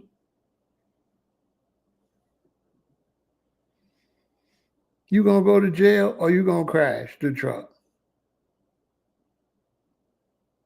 Either way it go, you're going to get fired because you lack discipline. The only way we can fix this situation is separate from the dumb blacks and the low lives. Ladies, if you got a man and he trying to be your king and he always coming to the house with with a dude or something, don't marry that nigga. Don't marry him. He's not a king. He's a little boy. He's supposed to have been and got out of running with the guys when he was 23, 24 years old. He 30 years old. He's still, man, call my boy Raymond. Get rid of him. Get rid of him. He's a bum. If you're a black man out there right now and you calling you over 24 and you calling your boy here and call you a bum. You don't have no children because you're not a father. My father never had no man come to our house his whole life. We had one older friend who was like an older uncle or something named George. He was the only one. He was like a family relative. But my daddy did not bring none of them niggas from down at the bus job, driving the bus to our crib. My daddy didn't go to the bar after work. After work, he came home. Ladies, if you got a man and he's standing around in the club with a bottle, that's a loser, okay? Dump him. Don't have no babies by him. Don't. Ladies, don't have no babies by him. Men, if you got a girl, it's always, you got a woman, it's always girl night out. She always running out. Do not keep her, dump her. She belongs to the streets. You just wasting your time. Do not get her pregnant. She a club hoe. And a club hoe gonna always be a club hoe. You ain't gonna be able to fix her. She belongs to the streets. She's not a mother. She a hoe. Ladies, he's not a father. He's a hoe. Don't have no babies by no man hanging out. Little boys hang out. No man fighting. I had somebody talk about fighting. We shouldn't be sure. We should be fighting. I said, fighting? Don't no grown men fight? Only little boys fight. That's how you know these men ain't no men. They be saying real men fight. Men don't fight. Real men fight. Man, my last fight was what, 5th grade? Wasn't nobody when I was growing up fighting in 7th, 8th grade in high school. Wasn't no high school boys fighting. Fighting who? Fighting who? You're too old to be irritating each other. I don't hang with Steve. I hang with Derek and Reggie, and Steve hang with Brian and Phil. We don't mingle up like that.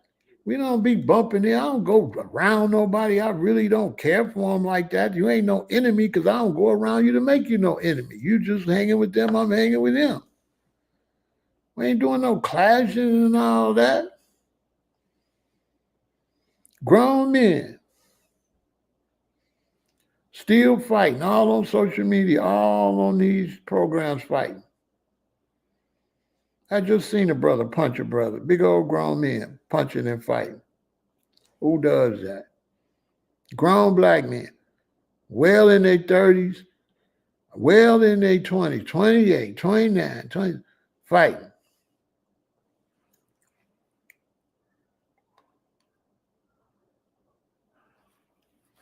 Grown men fighting. Say real men fight. Unbelievable. Real men fight who? For what? What we fighting for? because you just want to talk crazy, one grown man to another grown man. I'm not going out there in the streets talking crazy to nobody. I get them over here on social media. I be thinking you something wrong with you. They come in my life talking crazy. A grown man. I gotta block you. You're a grown ass man.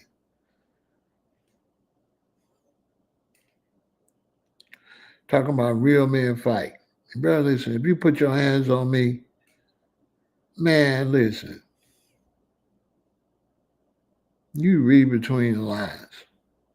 Have all your affairs taken care of. That's all I can tell you, nigga. Is you crazy? You done lost your mind. You done lost your mind. That's why we can't fix the black community. Because the black man ain't standing on nothing. He ain't the foundation of the community. He not the foundation of the family. So we can't keep the women in line. If you can't keep the women in line, you can't keep the children in line. And he can't keep the women in line because he out of line. And birds of a feather stick together. So if you're an out of line man, you got to get with an out of line chick and have some out of line babies. There's nothing there. This is why those blacks that got what I'm telling you, this is why they move away from you. This is why they take the money and move out in the suburbs. They wouldn't move if we know how to behave. I interviewed an older black man. He said, we was doing good. We had everything in our community, but then the doctors and everybody, they left. And he thought I was going to let him get away with that. He was trying to say that as soon as blacks got money, they left. So I asked him later in the interview, I said, why did they leave? Then the truth came out. Because they had money. People wanted to scratch up their cars. People wanted to do stuff to them because they had money. Exactly. They didn't just leave. They didn't just leave. They had to leave. Because the community is not a place where intelligent, hardworking, decent black people don't want to be around you, Coonan and Sam Bowen, with all that wild street shit. Who want to be around you?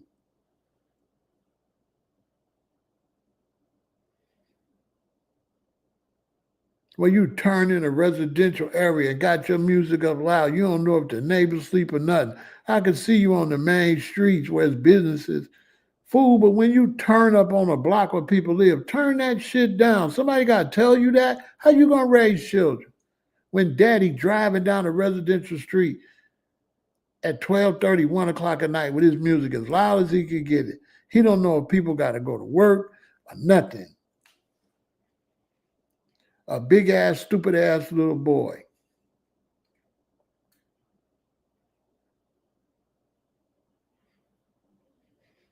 And that's why crime don't pay, because you're doing crimes with dummies. Y'all all going to prison. Everybody going to prison. Everybody going to prison because you're doing crimes with dummies. That's why I don't do crimes, because you can't find nobody got no sense to do the crimes with. Everybody you're going to be doing your crimes with is a loser, and they're going to go in there, and they ain't no gangsters. They just a gangster with you. But when they get in there, they're going to tell the prosecutor everything. They're going to be like Lil Woody. He's such a gangster. But he was in there in that goddamn room telling everything, he ain't no gangster. He a bitch. Lil Woody ain't no gangster. All that fake gangster talk. He nutted up right there in the back room when they was questioning him. He ain't built like that. Just because you slow and you don't mind going to prison don't mean you know gangster. It just mean you a fool. Gangsters move in silence. They ain't out here with all that nut ass shit. Woody wouldn't last 2 days around no real movers and shakers. He wouldn't last 2 days. He wouldn't last 2 days.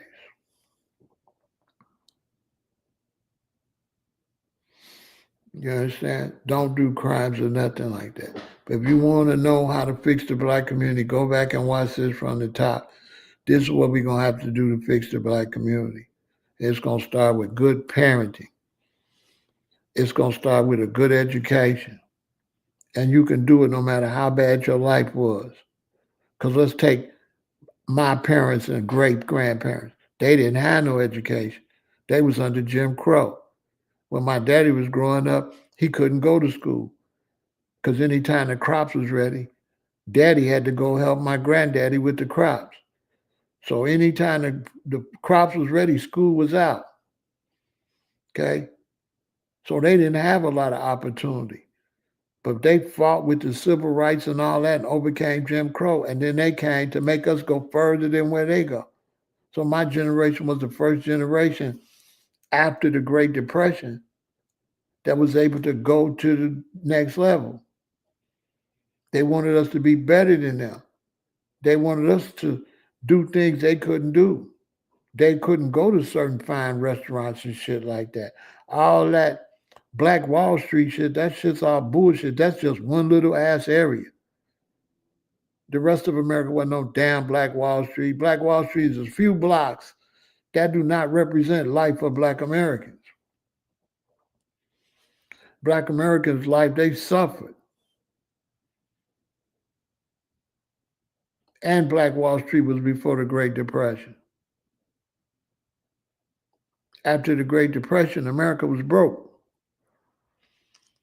And so they came and they tried to make us have better education, be better than them.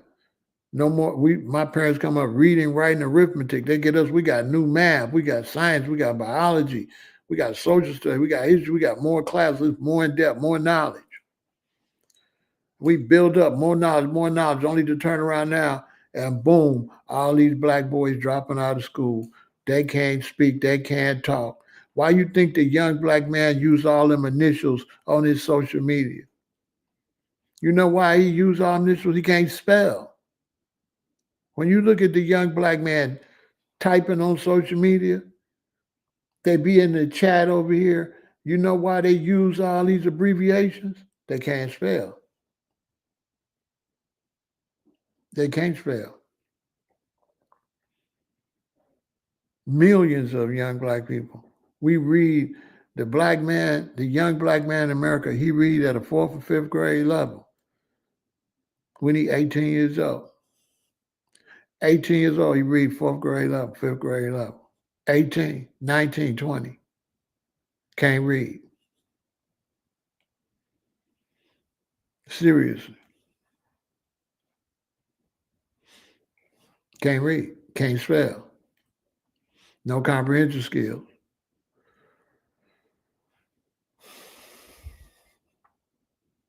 And my point is, the same way our parents was way back, just because that happened to you, that ain't got to happen to your children. You know what I'm saying? Just because you got behind, just because you was in the streets, just because you didn't do well in school, then you got to act like how our parents act. They couldn't do stuff because of Jim Crow and start anew with your children and be like, you can't be like it. Daddy went to jail. Daddy really wasn't educated, but my son, he ain't going. Because if you don't do better, then little Dirk gonna go to jail and his son gonna go to jail. Little Dirk daddy get out and then he go to jail. Why? Because they passed down that stupid behavior. Little Dirk, that's my man, but he dumb as a rock. He what you call smart dumb.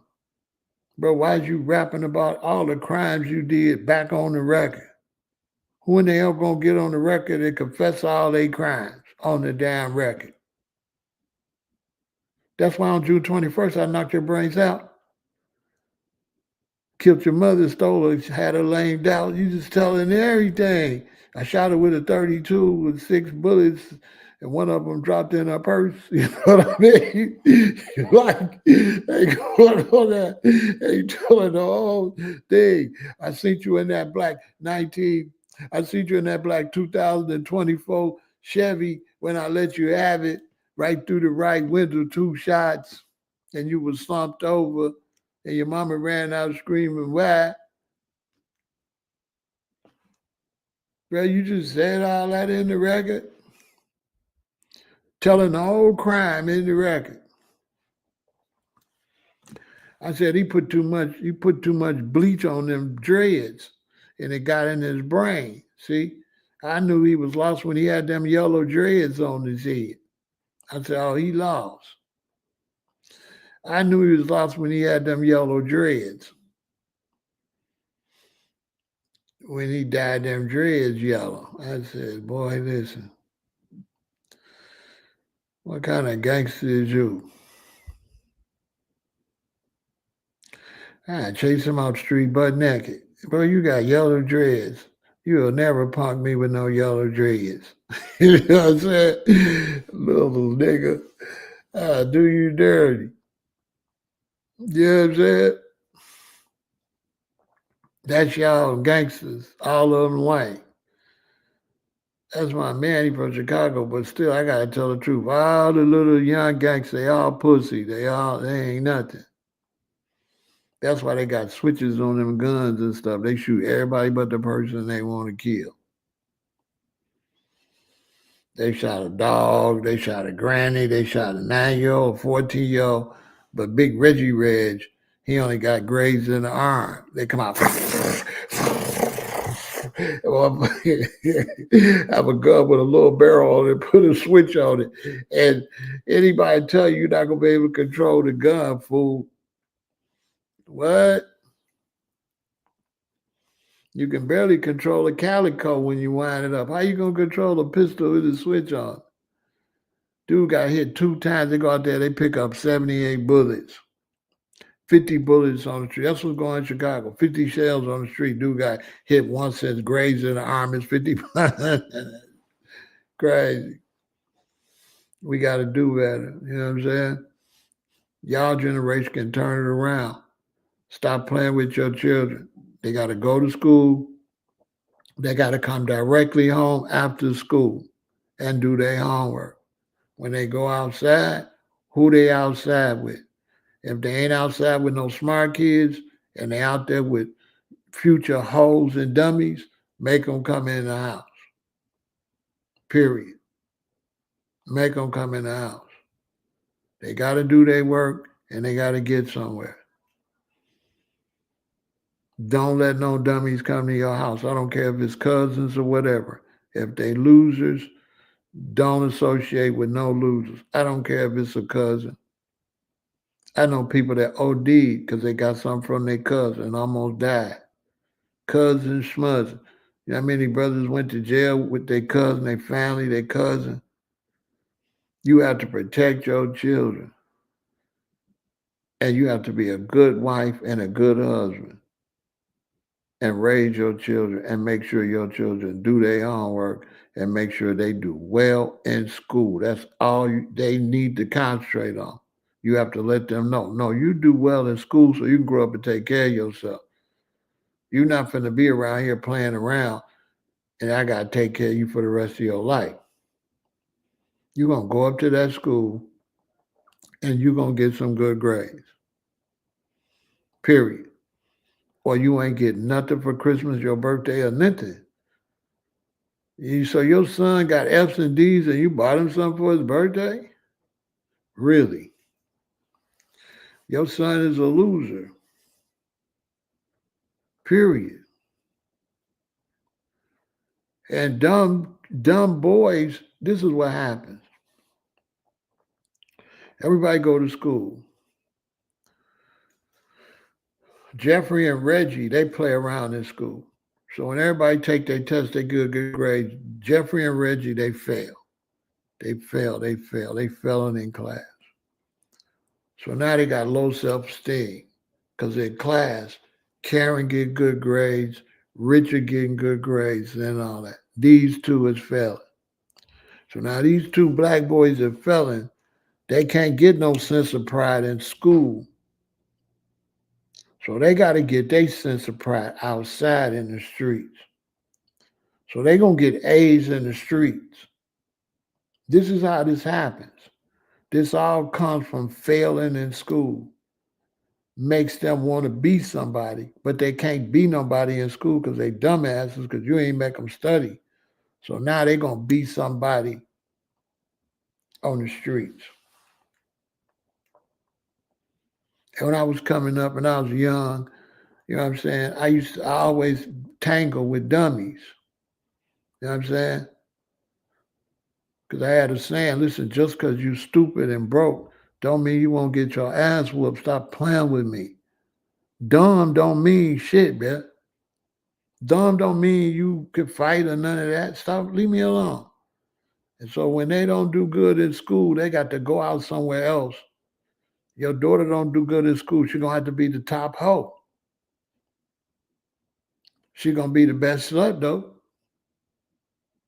Your son don't do good in school, he gonna be the biggest fool in the streets because they need some sense of gratification and they can't get it where they supposed to get it in the classroom. There's a gratification I got when I got A's. When I used to sit in school and the teacher would tell everybody to read a paragraph, I would count how many people and count the paragraphs and practice my paragraph before they get to me because I don't want to be the stupid kid. But you raising your son and your daughter don't mind being the stupid ones. And then your stupid children, they're going to go and they're going to try to pick on the smart children. So that's why when we got the smart children, we send them to karate school and wrestling and stuff like that. So now your son and your daughter, they get guns. They want to shoot somebody. They want to hurt somebody because they can't fight and they dumb. The only thing they could do is get a gun because he ain't got no hands. He a pussy. He's a stupid pussy. He's a stussy, a stupid pussy. So now he got to get a gun to prove he the big man. Next thing you know, he in prison for the rest of his life. Or he dead, or he done played with another dummy. Dummies hang with dummies, and he kill him, and he kill him, and they kill him, and they just be killing each other. Innocent people get hit and all that. And meanwhile, the community is going down, down, down, down, down, because we ain't got no daddies, we ain't got no babies. Let me tell you something. When they sentence you to jail, when you go to jail, you go to prison. When you go to prison, you got somewhere to sleep. You got free electricity. You got plumbing. You get food. You get everything in jail and in prison except one thing: a woman. You sentenced to, you in the county jail for 4 months with no woman. You in prison 3 years, no woman, which means no babies. So your sentence is no babies, no woman. They give you 20 years, you can't have a baby. You can't reprocreate for the black race. That's your sentence. 10 years, no woman. 3 years, no woman. Because drugs is in there. TVs is in there. Recreation, rec room, weights, niggas to play with and dance and laugh and giggle, all that's in there. The only thing that's not in there is a woman. That's your sentence. You sentenced to not be able to reprocreate your race, to not be able to raise your children that's outside, and to leave them to the elements of the streets to help ruin the black community. That's your sentence. That's why more men in America get raped than women. So you see big old Johnny Bob getting out of prison. But guess what happened to him when he first went in there? Oh, he might be tough now. But what about that first year he went in there? What they do to that man in there? So ladies, all of a sudden, your man get out of prison. Now he want to do some different stuff. He ain't never did that before. That's because he been in there with them men. He wanted different now. He want to do you like a man. That's why you see that prevalent everywhere now. Prison. You know what I'm saying? We can't never go nowhere until we get an education and discipline these children and stop letting your children hang out. Stop letting your daughter have a boyfriend. She cannot have no boyfriend. She is too young to have a boyfriend. What is she going to do with a boyfriend? She don't need to be even trying to get no boy, period, until she's trying to find somebody to take her to prom her senior year. Other than that, for her to go in 7th or 8th grade and go to high school tomorrow, she got a boyfriend, your daughter going to be a failure. Because one thing about it, once your daughter likes a man, likes a boy, she'll never listen to you again. You've lost all control of her. Once she fall in love, think she in love with a boy, you can't tell her nothing. She'll run away. She'll run away and never come back if she like a boy. You cannot let her fall in love with a boy. That's why my daughter graduated medical school, because I didn't let her have a boyfriend in high school. She tried to have one, but I threatened him. He went away. I called his mama. And threatened him. Cannot let him have no boyfriend. Sitting up there letting them kids walk around like they grown. Like they a mama and a daddy, and they up there to get education. And they up there dating two dumbasses. Dating. Ain't getting nothing out of it. Puppy love. No value in it. Nothing. There's nothing in it. It's a distraction from your education and making something out yourself. And if you got a son and you let him have a girlfriend, you the one ruining the black community. If you got a high school son and you bragging your son got a girlfriend, you the worst type of parent ever. You better be glad your son was with my daughter. Seriously, because I would have told you one time to keep that little stupid boy away from my daughter. The black woman got to stop cheering for her son doing stuff to women, but complaining about his daddy doing it to her. I worked at the Treasury Department with a woman, and she had a man, and she kept talking about how he was always flirting with all these women, and he was running around all these women with her man. Then 2 days later, she talking about her boyfriend, talking about all the girls like him, all the girls be calling him. So I checked, I said, let me get this straight. So you think it's cute that your son got all these girls like him and want to be with him, but then you mad that your man is doing the same thing. She said, you know what? I never thought about it like that. Well, you need to think about it. You raising your son to do my daughter, to raise the way your man's mother raised him to do you. His mother think it's cute that he calling you and a bunch of girls, and you think it's cute that your son doing the same thing the man doing to you. Women raise their sons to abuse women and complain about being abused by men. They think it's cute. They think it's cute that their son got a boyfriend. Got a girlfriend. A lot of times he end up with a boyfriend too when he raised by a woman. When a woman got too much control of a boy. You understand?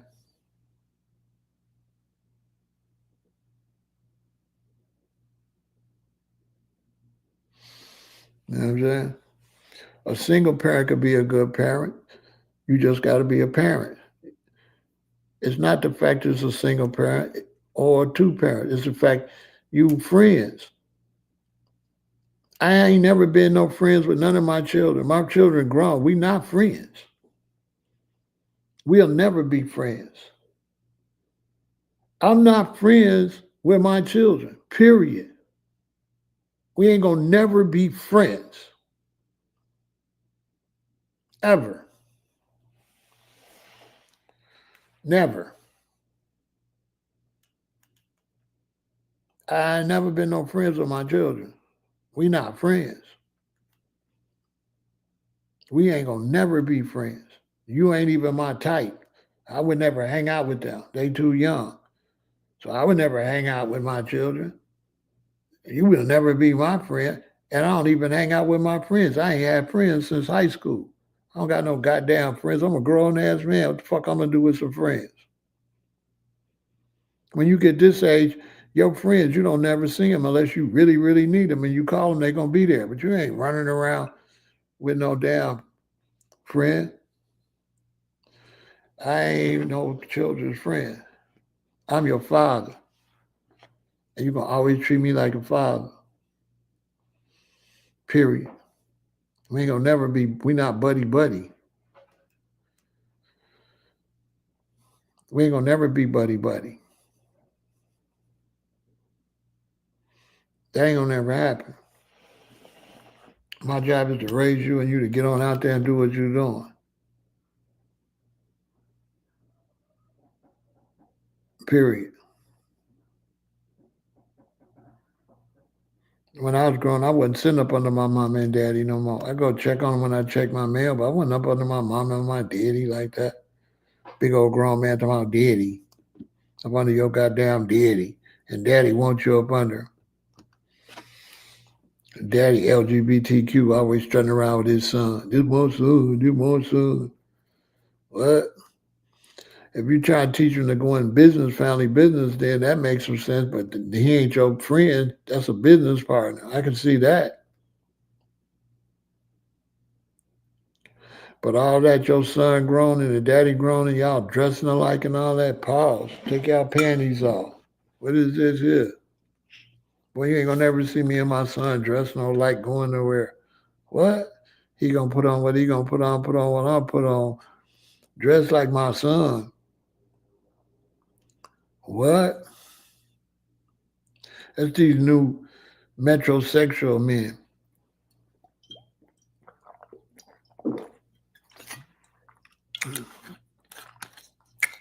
They ain't like me. All this would be black. They would have put the Beijing shit all on this. People be trying to hate on me because I'm just got my real gray hair. They want me to die and be a little bitch like they daddy. Your daddy a bitch. That's why his shit died. You know what I'm saying? I'm a G, man. I don't give a fuck about no shit like that. What the fuck I look like at 67 trying to look like I'm 40? What? Y'all also don't be liking people talking about you old, cursing yourself. Listen, young people, don't be never calling nobody old. Don't never talk about old like it's a bad thing. Because every time you disrespect old, you saying to the universe you want to die. If you look at me and say with your old ass, you just told the universe you don't want to get old. You don't like old, right? Why would you put you in the universe you don't like old? That means you're gonna die early. You don't like old. So that you ain't gonna get older. How stupid you gotta be. See what I'm saying? Whatever age you is, that's what you is. You don't wish to be younger. You don't wish to be older. You just it is wherever you at. That's where you at. Don't curse yourself. Don't curse yourself talking crazy. And you a man's feminine. You a man, you feminine. You can't keep talking about my age and shit. That's you giving me the crease, bro. You feminine. Like, why is you paying attention to my age like that? What kind of man is you? What kind of man do that, bro? You really watching me like that? I don't like dudes. But you want me to be younger so you like me or something? You confusing me, Sonny. You know what I'm saying? I be having dudes, yo old. They be like, yo old. I said, bro, is that supposed to be an insult? You know something's wrong with you when you call somebody 67 old. You know you're looking real crazy. Like, what? What's the point of that? Oh, I'm supposed to like, what I'm supposed to do? I'm supposed to wish I was younger? Why would I wish I was younger when I already been younger? I already been 28. I already been 38. I already been 48. Why would I want to be 28 again? That don't really make a lot of sense. It's the difference between having independence and still checking on them when needed. I ain't checking on shit. They call me when they need something. If they need something, they call me. I'm going to do it for them. I ain't checking on no motherfucking kids. My mom and daddy never checked on me. That shit sound crazy.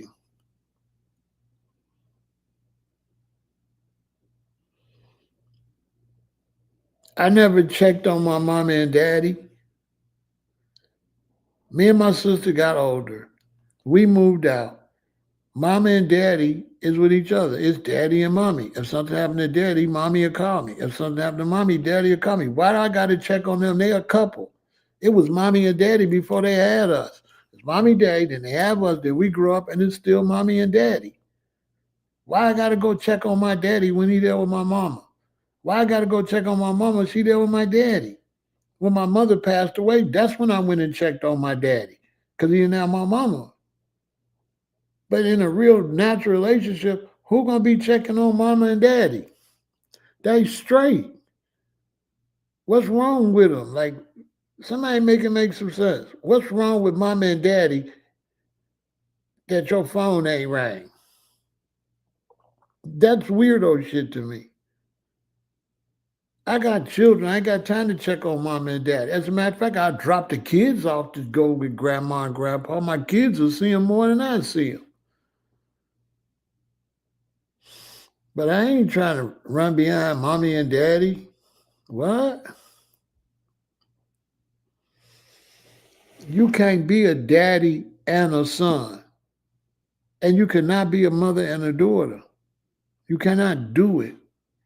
You cannot run behind your mama and have a wife. Make your mind up. All the other animals, when they grown, they gone. Unless you're a wolf or something. Once a bird leave the nest, that bird don't come back to the nest no more. Checking on his mama and shit. He go out there and be a bird. You know what I'm saying? That weirdo shit.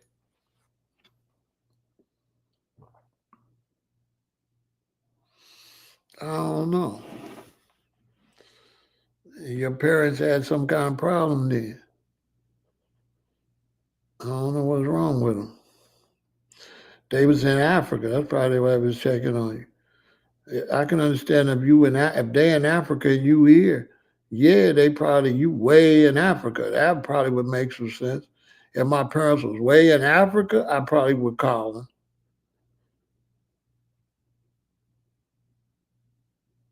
I probably would check on them.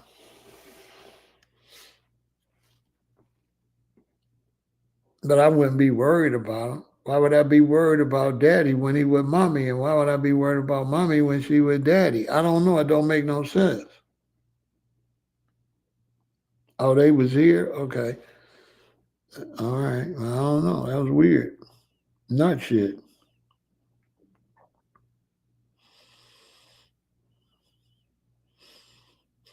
I mean, they said they ain't heard from you. You got a wife, so obviously ain't nothing wrong with you. You know what I'm saying? So I don't know about that. You know what I'm saying? I don't know about that. It's like that's not healthy. You know what I'm saying? That's not healthy. That's not healthy. You make your children cripples. I'll call my children every blue moon. Basically, they text me or whatever, but I'm not really worried about them children like that.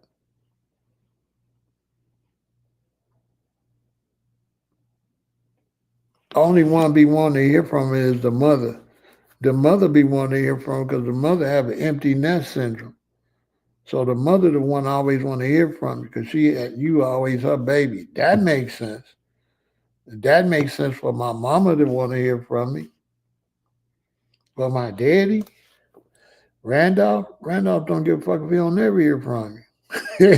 He ain't had no babies, you know? That's the difference between mommy and daddy. Mommy got the connection, daddy don't. And that's how you raise children. That's how my daddy raised me. My mama got pregnant and had me. My daddy didn't have no babies. So we go daddy, mama, and then us. Daddy cool as long as we treat mama right. We don't treat mama right, daddy fucking us up. Cause daddy don't fuck with us like that. Mama fuck with us. Your mama. When I came up, mommy run around with the cubs and the little ducklings. Mama take you to get clothes. Mama take you to get food. Mama, mama, mama, mama. Not no daddy. Okay? When I was growing up, daddy don't fuck with you. Period. The only time daddy's with you when he teaching you something. Come out here, boy, let me show you how to cut this grass. It's business when you get around daddy. Mommy's all the play stuff. Go shopping, buy your clothes, all that. Daddy ain't never took me to buy no motherfucking clothes. At any time daddy want to see you, he finna teach you some man shit when you get around daddy. It's different. You know what I'm saying?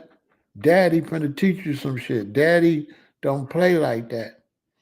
And there's a hierarchy. It's daddy, mama, then you. One time I probably was in fifth grade, sixth grade, I said something crazy to my mama. And my daddy said, come here, boy. He said, first it was me and your mama, then you. Did you hear me? He said, it was me and her. Then you came.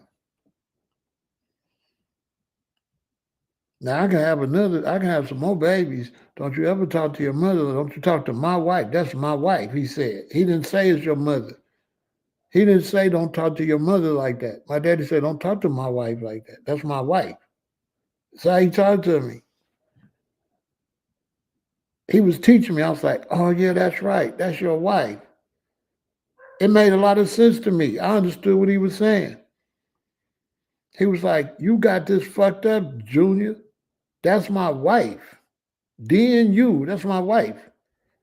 Little boy, don't you ever talk to my wife like that. That tripped me out. He didn't say don't talk to your mother like that. That tripped me out. That was a hell of a lesson. I was like, oh, wow, I never thought about that. He was serious too. He was serious. He was like, he'll kill me over her. That was his vibe. My daddy's vibe was he'll unalive me over my mama. Seriously. I swear to God. They used to tell you, I brought you in this world, I'll take you out. And they was not kidding either. Not that generation.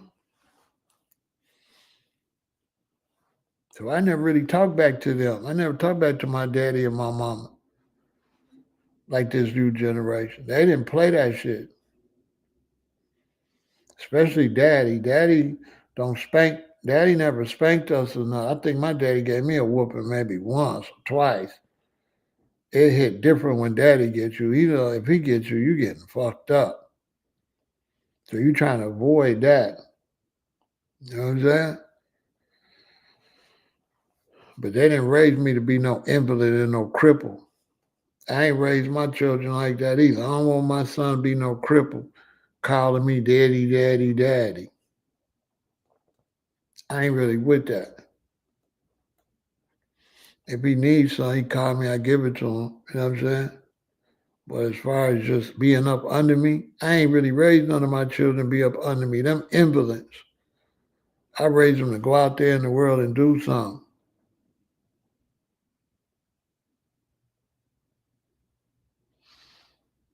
Would you say about 25, 26 is still okay to start leaving parents' house and gain independence? I don't know, because I moved out at 18. Shit. 18, 18, 19. I was out of there. I got my apartment. I was like 19. You know what I'm saying? I'm trying to get the fuck up out of there. Ain't no way I could live with my parents at no 21 years old. Hell no. I can't live with my mom and daddy unless I'm going to school. If I'm going to school, I might live there, but if no, I started working right out of high school. The next year, my girlfriend came back from college. We got an apartment. I was 19. Live with my mom and daddy. Hell no. I want to smoke weed, make bacon and eggs, fuck, and all that. I can't do that at mom and daddy house. My daddy came home. I was taking my stuff off my wall. He said, "What you doing?" "Daddy, I got an apartment." You know what I'm saying? I got an apartment. Live with mommy and daddy. By the time I was By the time I was 25, I was in Hawaii. I was 25. Let me see. Let me see. Let me see. 78 on 20. Say 9, 80, 81, 82, 83. Man, I've been gone. I've been around the world now. Yeah. By the time I'm 26,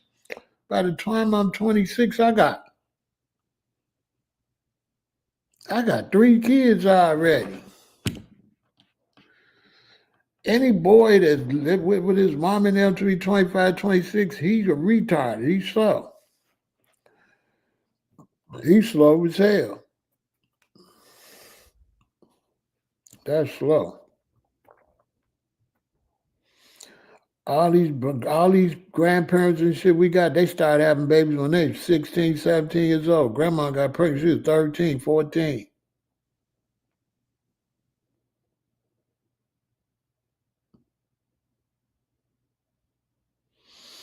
More kids living with their parents longer because the economy now, I guess.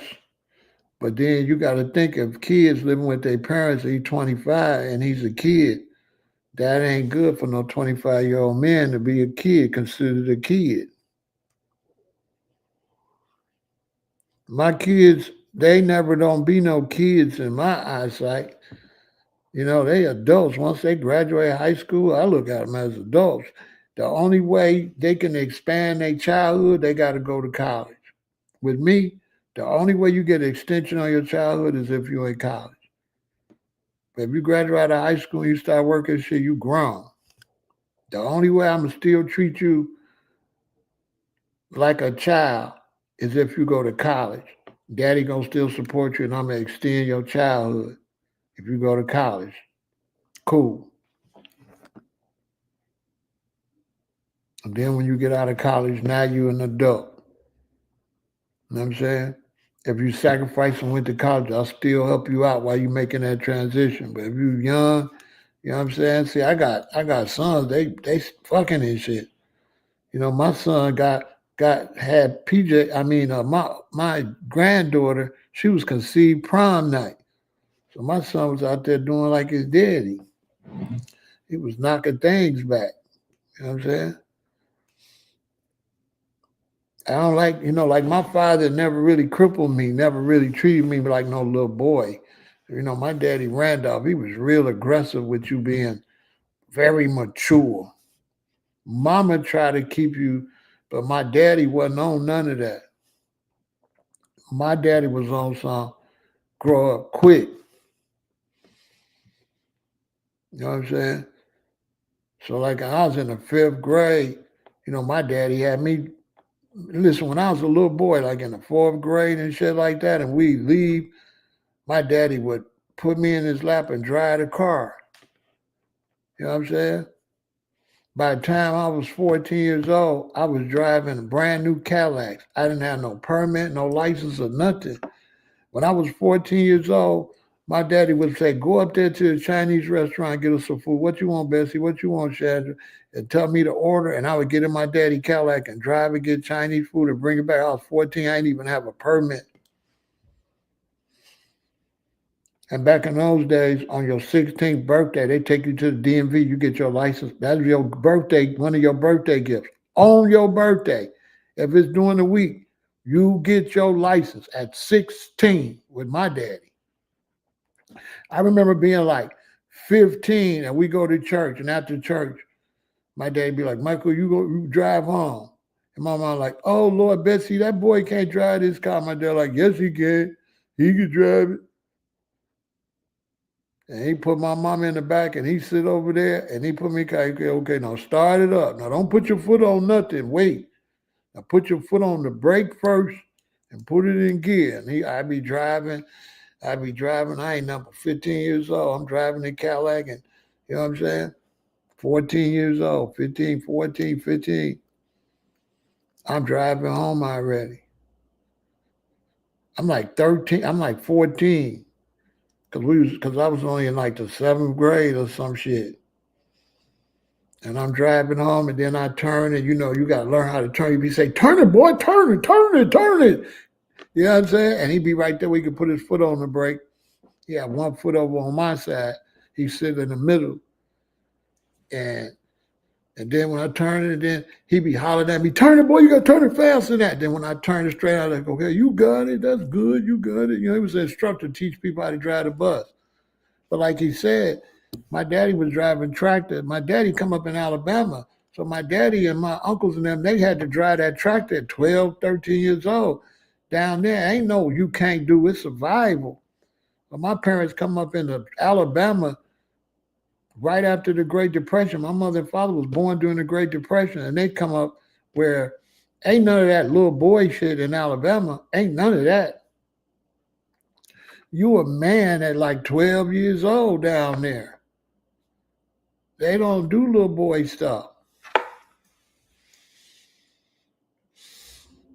So at 16, I had my license, and my dad didn't have to take us to school no more. I took me and my sister to school. Straight up. My dad didn't do no little boy shit. My grandmother didn't play that either back in them days.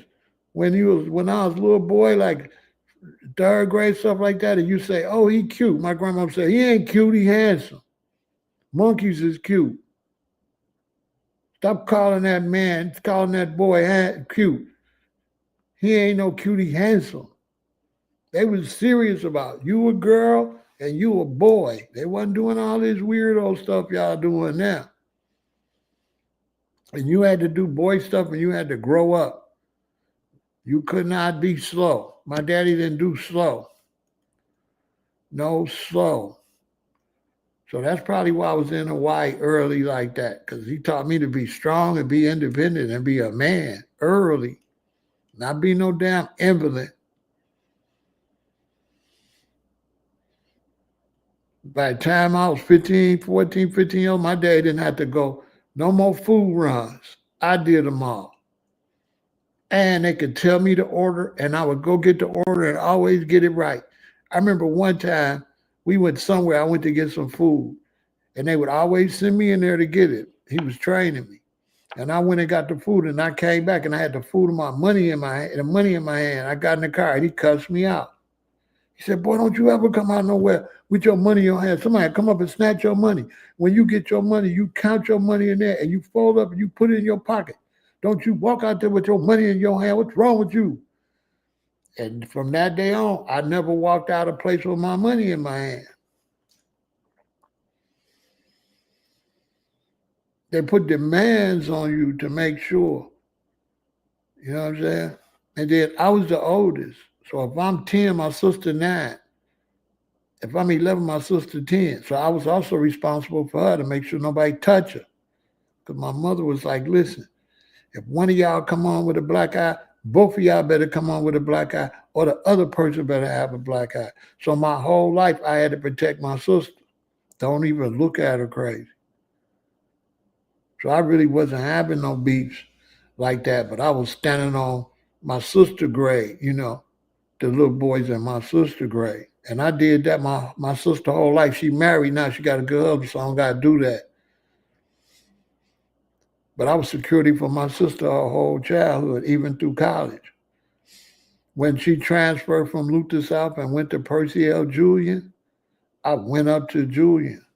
Nobody told me. I went up to Julian after school, and she was standing around her friends, female friends, and the boy friends and shit. And I intimidated the boys. You know what I'm saying? I told them straight up, hey, man, don't make me have to come up here, man. If any of y'all, man, mess with my sister, man, I'm finna come up here. You know what I'm saying? For real. She's like, you don't even have to say all that. Girl, yes, I did. Then she went to Northern Illinois University. Soon as she went to Northern, I went up there 4 weekends in a row and mean mugged everybody in the dorm and everybody at their parties.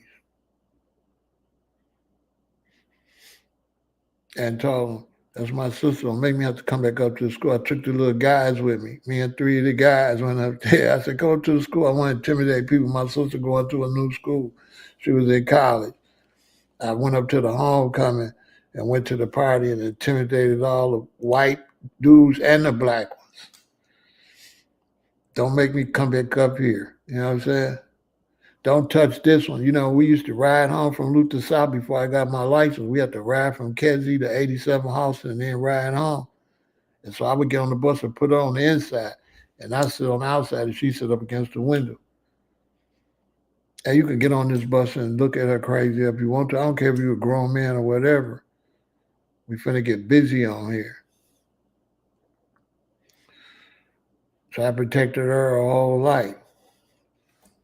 I could call my sister right now and be like, Chandra, I need $10,000. She'll give it to me. I just don't be asking for shit. I don't need it. And I don't even be around her. I don't be around her. She married. My daddy gave her away to her husband. She no longer our family. She his family. She his wife. They got children. In the family, I'm pretty much the hitman, I guess, or whatever, for the family. I'm the one that if you fuck with somebody, that's when they call me. Everybody feel comfortable because they know they call Pharaoh. It's going to go ugly. That's my job. You know, the whole time my daughter went to school, my kids, I don't go up to the school. I might walk up there to pick them up, but I never go into school. If they have recitals and stuff, I never go. I send the mama. I never went to none of my children's recitals or nothing at the school. I don't go into school for nothing. Mommy go. The only time I go into school when it's a problem, because I make the school don't want me in there. So when my daughter went to Lindblom the first year, she dropped her money and some boy snatched it, and it hurt her. She was upset. She got it back, but she didn't like the fact he snatched the money, called her names and all that. So I went up to the school. I'd never been up there. So I went to the school to see the vice principal. I want to know who the little boy is. I want to holler at the little boy. Just a little straightness. The principal told me, well, it's against our policy to let you know who it is and to talk to him. I said, all right. If it happened again, I guess I got to come holler at you. He said, what you mean by that? I mean, that since I can't holler at him and you say you got it, if something happened to her again, I'm going to come and I'm going to holler at you. You heard what I said. He said, no, Mr. El-Aton, it's not you. I'm going to take care of it. I said, you better hope you do take care of it. Don't have me come the fuck back up here. That's what I told him. And it got fixed and I never went back up there. I scared the hell out of that man. I scared that man. Because he wouldn't tell me who the boy is. He said, I can't tell you. I said, well, don't worry about it. I'm going to come. Hey, listen, if this happened again, I'm going to come holler at you. He said, what you mean by that? I mean, I'm going to come see you. So you better fix it. And I never was back up there. Next time I was up there was for the graduation. I was there for the graduation. He was like, the same thing in grade school. You don't want Mr. El-Aton to come for my sons and none of my kids. If I come up there, it means it's trouble. I only come for the bad shit. That's it. That's the only time I come for some straightening. Other than that, I don't do none of that shit. Mommy do that. That's what mommy's for. I'm a revolutionary. I'm a gorilla. I don't do recitals and shit. I don't do no pussy shit. You know what I'm saying? Period. I ain't doing that shit. I did go to my daughter was doing some type of ballet, but I went with her mother on a date. I didn't go up there for her. I went for the mother wanted me to go with her. That was cool, but I don't go up to the school unless there's problems. This is how you stop people from messing with your children. Or people harass your children, bully your children. So as a father, You got to be security. You can't be no nice, smiley father. My daddy was always security. That's where I learned it from. My daddy didn't really, you know what I'm saying? He used to have to come up to the school because my mama was at work. And he would be off. He was a bus driver. He had a split shift. So he would come up to the school because I was always getting in trouble for telling jokes and shit. But they didn't care. I was getting all A's. I was getting all good grades. So it was like, boy, stop up there at the school. You know what I'm saying? So I hope y'all learn from this. You know what I'm saying? We got to build up our community. You fathers, be some strong fathers. Stay out the way. Let mommy handle stuff so that you have more power when you come. You know what I'm saying? You the last resort. Let mama handle it. Let mommy go up to the school and you know what I'm saying? You can go up there and pick them up and stuff, but just try not to be social and stuff because you have to protect your babies. And you have to let people know don't play with you. That's why none of my children been bullied. I be seeing these stories where the child constantly bullied, the parent going up there, got to keep going to the school, got to keep going to the school. Come on, man.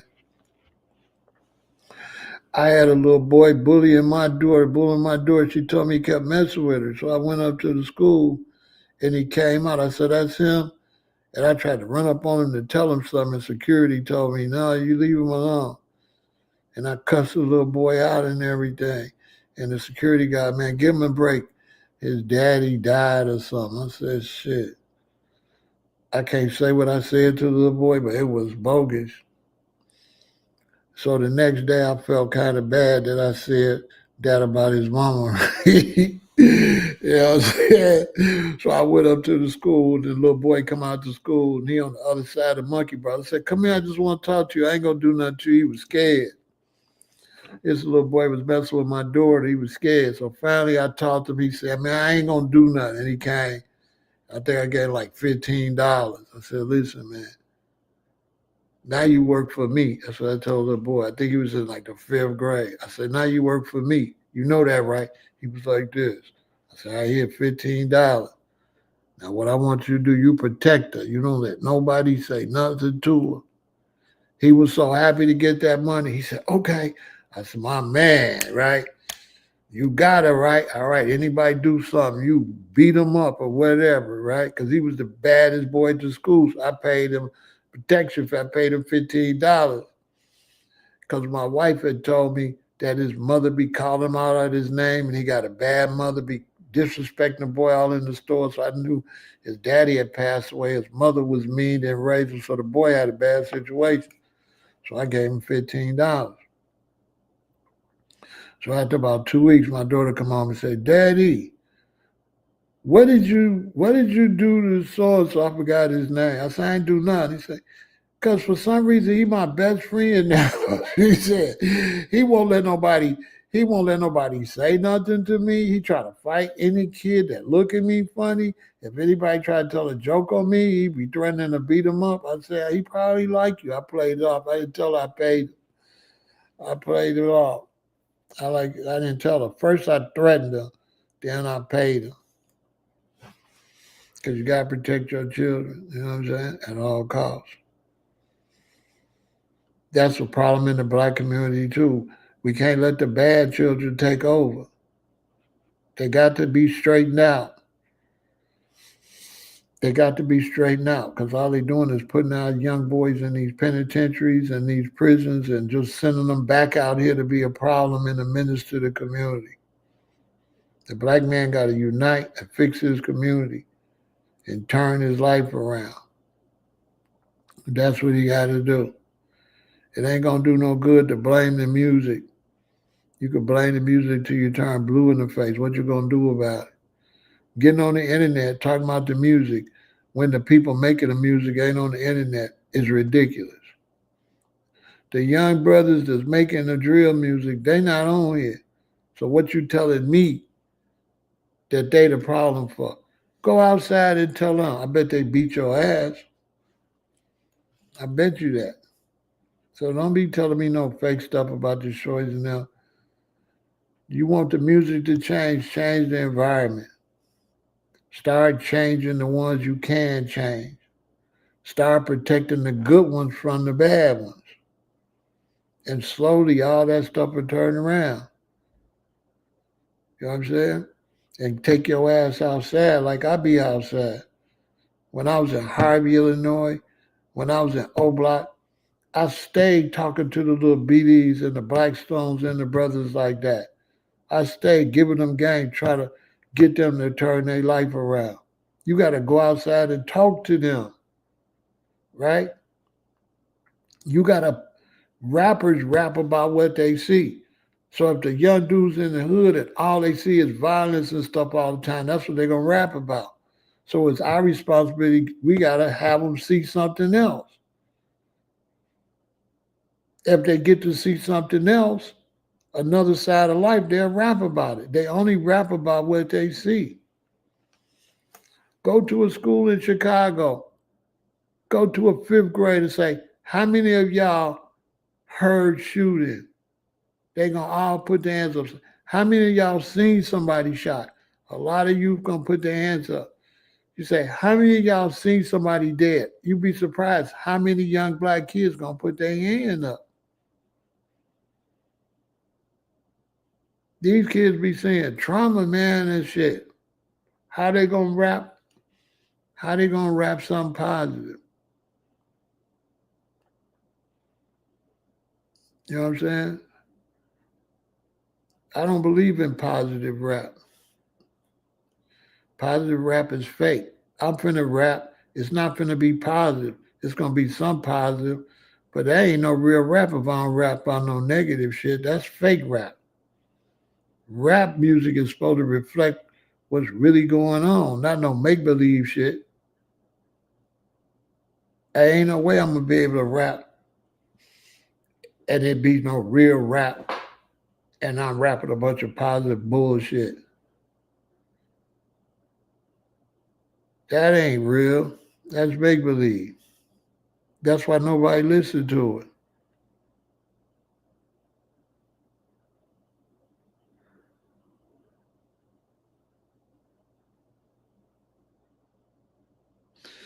Yeah, Earl, you 100% right, Earl. We can, but we got to make sure our children go to school, and we got to change our community. We got to work. We got to work. We got to put our money where our mouth at. The black man have to learn how to get along and stop being so disagreeable so we can get together and do constructive things in the community. And he got to learn how to keep his pants zipped up and don't think he got to sleep with every woman he see because we can't do no business because soon as a woman come around, the black man nut up. The black man, a lot of brothers, they ain't comfortable around women, so they can't fix the community. Look how the brothers with that's over top of Kendrick Lamar. Look how he caught up in the SA scandal. Cause same shit. Whether he innocent or not, he still did something inappropriate, guaranteed, to get himself in that position. He never seen a woman before. So how we can fix the community when the black man is a cockhound? Every time he see a woman, he can't concentrate. That's why we can't do business with each other. You can't bring your wife around. If your daughter grown, you can't bring her around no black man. Because the black man always just chasing women, chasing women, chasing women. Women, he can't even keep them, but he just chasing. You have to say to yourself, bro, you ain't got no woman already? That's what a black woman need to wake up. You letting these men get with you, but he got a woman already. You really think he's single? These brothers got a woman because they chase women all the time. Why are you still chasing women and you got a woman already? How's that helping the black community? Some of the same brothers that be talking about help the black community is cockhounds. As soon as a woman come, with some tight pants on, he loses concentration.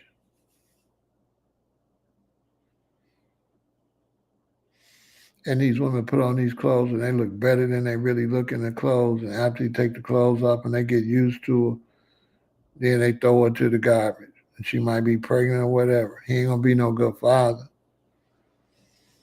You know what I'm saying? Straight up. So y'all stay positive. Send this to everybody. Make sure you support the channel. You know what I'm saying? Make a donation to the channel. Cash App, Venmo, PayPal, whatever you choose. And y'all stay positive. You know what I'm saying? Let's build our community. Let's build our community. Victory.